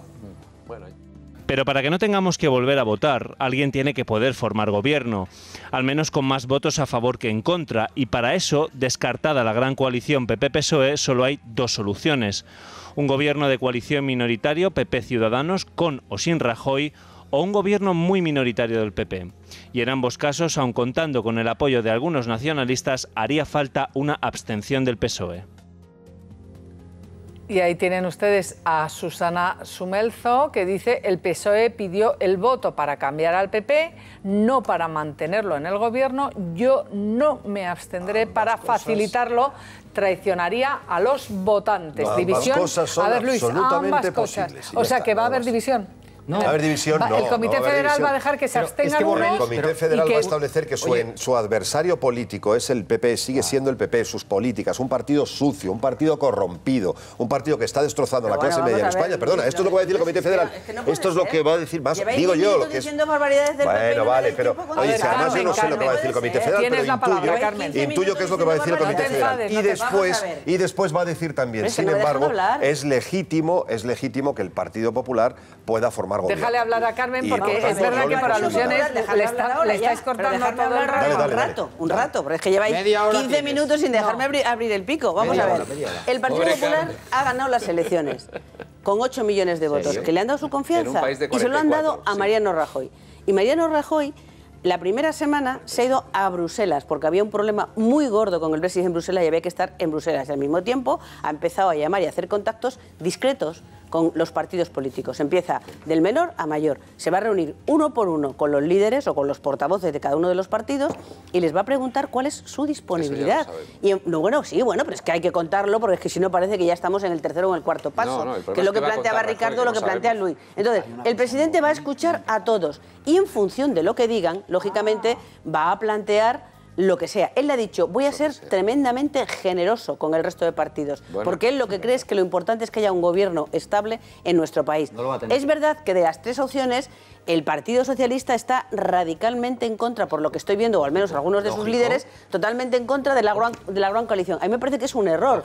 Os estáis equivocando. El enemigo político, no el adversario, el enemigo político del Partido Socialista es Podemos, que es el que os quiere echar del mapa político, no el Partido Popular, que os quiere como alternativa. Es que estáis equivocados. Estáis obsesionados con que es el PP vuestro enemigo. Es el partido de Podemos, que es el que os quiere quitar. No tenemos enemigos. A ver, Víctor. Y ahora se necesitan hombres de Estado. Se necesitan hombres de Estado que antepongan los intereses de España y de los españoles a los de su partido, que son mezquinos normalmente. Los de España son los de Rajoy. En el artículo de Borrell hay tienes ya la palabra, Víctor. Que enlaza con lo que yo os decía antes. Él dice que el Partido Socialista puede actuar poniendo el precio de un conjunto de medidas de tipo económico, social e institucional que el gobierno minoritario se comprometería a impulsar. Y dice, esto nos permitiría a los socialistas socialistas, influir y condicionar a costa de aproximar posiciones, que es lo que yo he dicho hace un momento. Claro que sí. Exactamente. Pues sí. Que el Partido Socialista aproveche también esta oportunidad para permitir la investidura, permitir la investidura de Rajoy, pidiendo a cambio que algunas medidas clave de su programa electoral sean cumplidas. Tú estabas hablando de una gran coalición. Y él, no estaba hablando de una gran coalición. Estaba hablando de que el PSOE condicione la acción de gobierno desde la responsabilidad. ¿Queréis ver lo que dijo ayer el exministro José Luis Corcuera anoche en la Marimorena? Miren, porque también es socialista. Otra cosa es la voz y el voto. Y Borrell tampoco es del Comité Federal. Bueno, pero es el ideólogo. Borrell es la voz oficial. No, pero es socialista. Tiene un sentimiento socialista y si me permitís discrepa. Bueno, vamos a escuchar. Socialista, pero no tiene nada que ver, no es del Comité Federal. ¿Qué es lo que tendría que haber hecho el secretario general del Partido Socialista si fuera de un liderazgo respetable? Pues lo que tendría que haber hecho es reconocer que no ha ganado las elecciones, que era lo que pretendía, felicitar al ganador, decir que el partido va a reflexionar por qué no ha recogido ningún voto de los del 1.200.000 que ha perdido Podemos y a continuación decir, pero este es un partido de gobierno y por tanto procurará la gobernabilidad del país. Así que eso es lo que piensa Corcuera. Vamos a ver, información. Creo, vamos, lo sé. Ni José Borrell Fontelles es miembro del Comité Federal. ¿Qué? Perdona, es información. Ni José Luis Corcuera... ¿Que no cuentan las bases? Perdona, ni José Luis Corcuera, gran socialista, por cierto, es tampoco miembro del Comité Federal. Casualmente, Susana, la que ha escrito ese tuit, sí es del Comité Federal. En estos momentos el Partido Socialista es el Partido Socialista y es el Comité Federal el que decide. Puede haber muchas voces, estoy de acuerdo. Exacto. Pero quien va a... pero quien va a decidir, dividido o no, eso se verá, es el Comité Federal. Oye, ¿va Pedro Sánchez a ver a todos los líderes, a todos los varones regionales esta semana, como cuenta hoy el diario El País? Lógicamente. Que se va a entrevistar discretamente con ellos. Y oye, ¿y por qué no sale Pedro Sánchez? ¿Por qué no ha hecho declaraciones? ¿Está esperando a que diga, a que hable el Comité Federal? Tiene que forzar el consenso. Pero hombre, van a ser 2 semanas desde las elecciones. Digo yo que el secretario general tendría algo que valorar. Es que no ha pasado nada. Entre tanto. Desgraciadamente, en estas 2 semanas prácticamente estamos en el mismo punto de partida. Porque yo creo que además... ¿Pero qué querías que pasara? Solo ha pasado una semana. No, lo único que digo es que no ha pasado nada desde el punto de vista de que no hemos avanzado en nada. Pero Jordi, es decir, el PP está dejando que pase ese Comité Federal porque como sabe que Pedro Sánchez no puede decir nada sin el Comité Federal, pues está esperando al sábado. La situación para todo el mundo... Él puede decir pues que salga y lo diga. Pues si no le da la gana, porque ahora le toca al presidente del gobierno. Claro. Cuando el presidente del gobierno empiece... El problema es que no le apetece comentar esos resultados tan si no tiene nada que, si no hay ningún problema. Ese es el tema. Si tú conoces cómo va esto, si Pedro Sánchez puede decir lo que le dé la gana, le pone el micro en el Congreso, le pregunta al señor Sánchez, pues mire usted, si te lees la iniciativa del lo que ha dicho, lo que está diciendo el PSOE todo el rato. No pasa nada. Es que es Mariano Rajoy. El hombre que convertía las derrotas en victorias. Y esta vez no puede ya siquiera convertir esta derrota en victoria. Ha desaparecido el mapa. Yo creo que hay una cosa evidente. ¿Cómo se juega la partida hasta que haya gobierno, que evidentemente va a haberlo? Es muy importante. Porque claro, el Partido Popular y Mariano Rajoy saca pecho diciendo que han sido los grandes triunfadores, pero son los grandes triunfadores con una debilidad inmensa. Y eso lo tiene que ver todo el mundo. Y eso tiene su precio. Y la propia abstención... ¿El precio es mesa del Congreso, presidencia del Congreso? No, no solo eso, las políticas. O sea, tiene que haber... O sea, Mariano Rajoy tiene de aquí a que sea presidente... Un pequeño recorrido, un pequeño calvario, porque la situación es así. Cada partido, además, está en su propio laberinto ahora, porque el Partido Popular se enfrenta a una situación a la que no está acostumbrado, que es que no tiene mayoría absoluta y va a estar muy en precario. El Partido Socialista tiene que encontrar su lugar en la oposición. Podemos tiene que mirárselo, ¿no? Y los partidos nacionalistas también. Y y además de todo esto... Claro, no he dicho que Podemos tiene que mirárselo.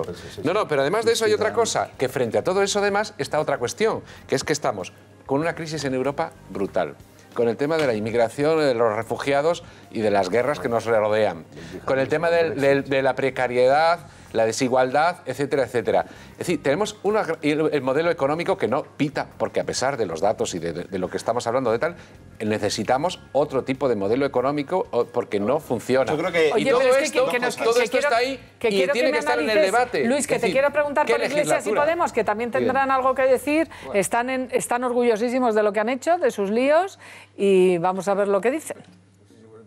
Si hace 2 años nos iban a decir que íbamos a tener 71 diputados y 5 millones de votos, nadie se lo hubiera creído. Hay evidentemente cosas que tenemos que mejorar. Hemos perdido 1 millón de votos respecto a las elecciones de diciembre, pero creo que dentro de 4 años podemos ganar a las elecciones en España. Nunca me he sentido tan apoyado en Podemos como ahora. Creo que Podemos sale todavía más cohesionado de este proceso. Hemos concluido que no han sido factores determinantes ni la confluencia con Izquierda Unida, ni tampoco el perfil de campaña. Pensamos que los factores que puedan explicar que haya gente que se haya quedado en su casa tienen más que ver con una campaña del miedo que quizá ha hecho que algunas personas a las que les gusta que existamos y que les gusta que estamos en el Parlamento, pues quizá no terminaba de ver claro todavía que pudiéramos ser una fuerza de gobierno.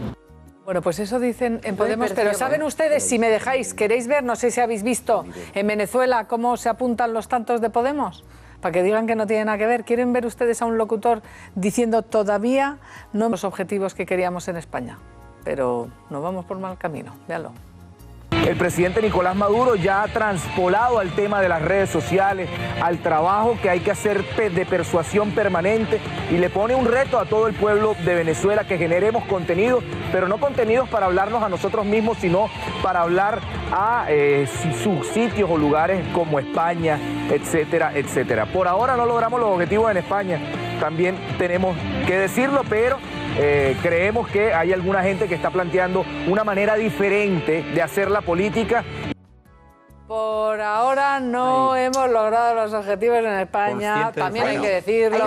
Luis. Hombre, que se arrogue ese señor, eso también me parece un poco chusco, ¿no?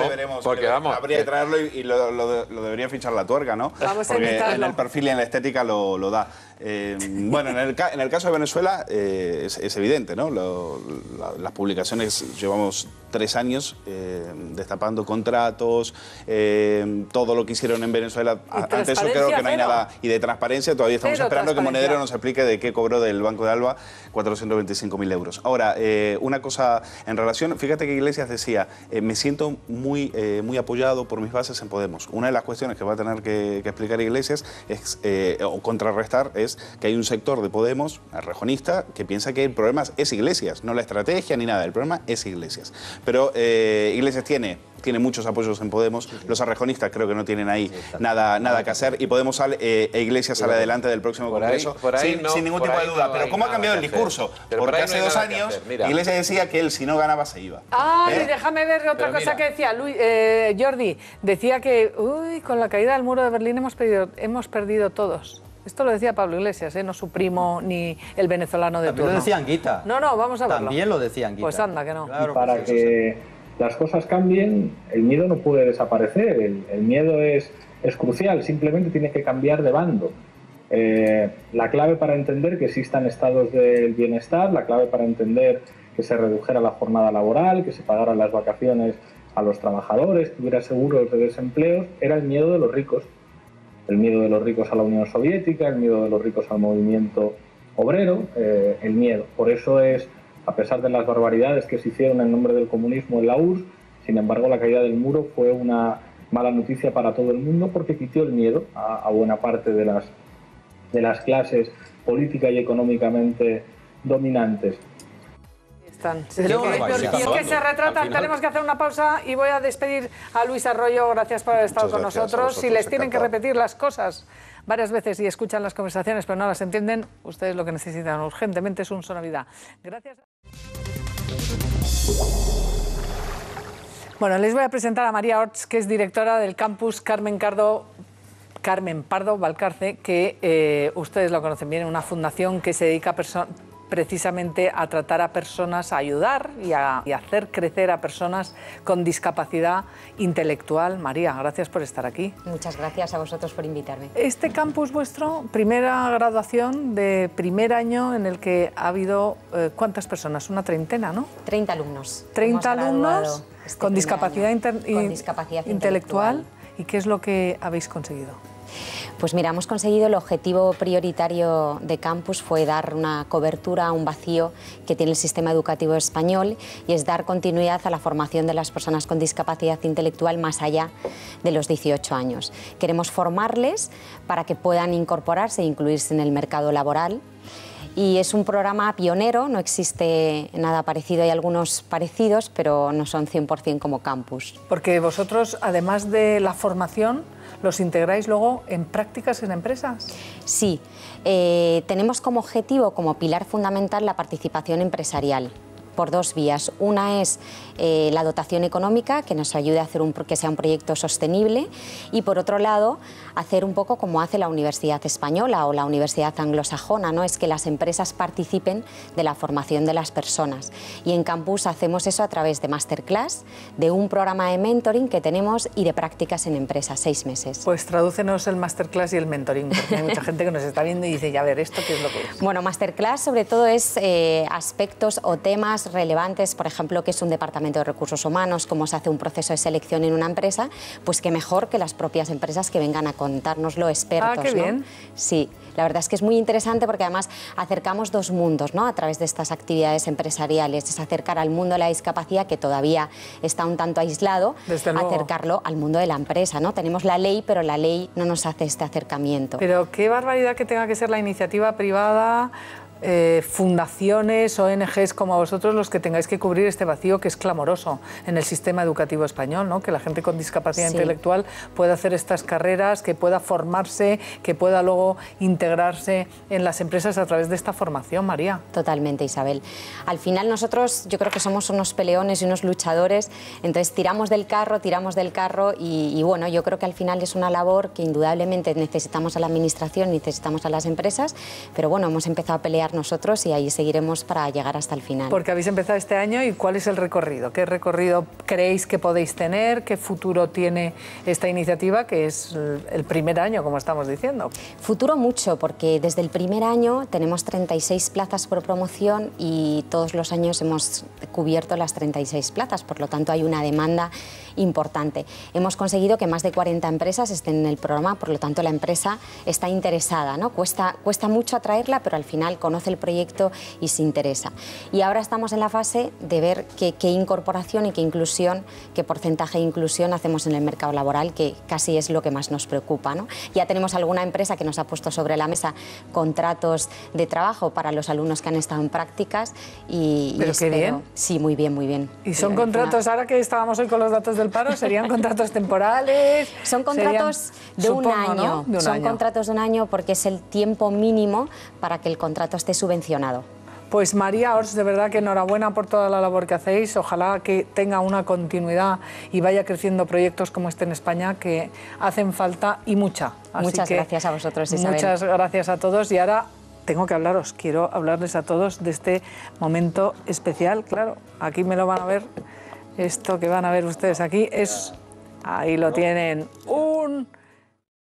La pregunta que planteabas, Víctor, esta mañana, que planteábamos en el programa: ¿debería dimitir Pedro Sánchez tras los resultados del 27J? Pues casi el 80% dice que sí. Gracias por opinar, por estar ahí. Gracias, Carmen, Víctor, a ti, Isabel, Luis, Ricardo gracias, y Jordi. Ricardo, y a todos ustedes, como siempre, gracias por estar ahí. Ahora empieza el día, ya lo saben, con María Pelayo y Ricardo Altable. Hasta mañana.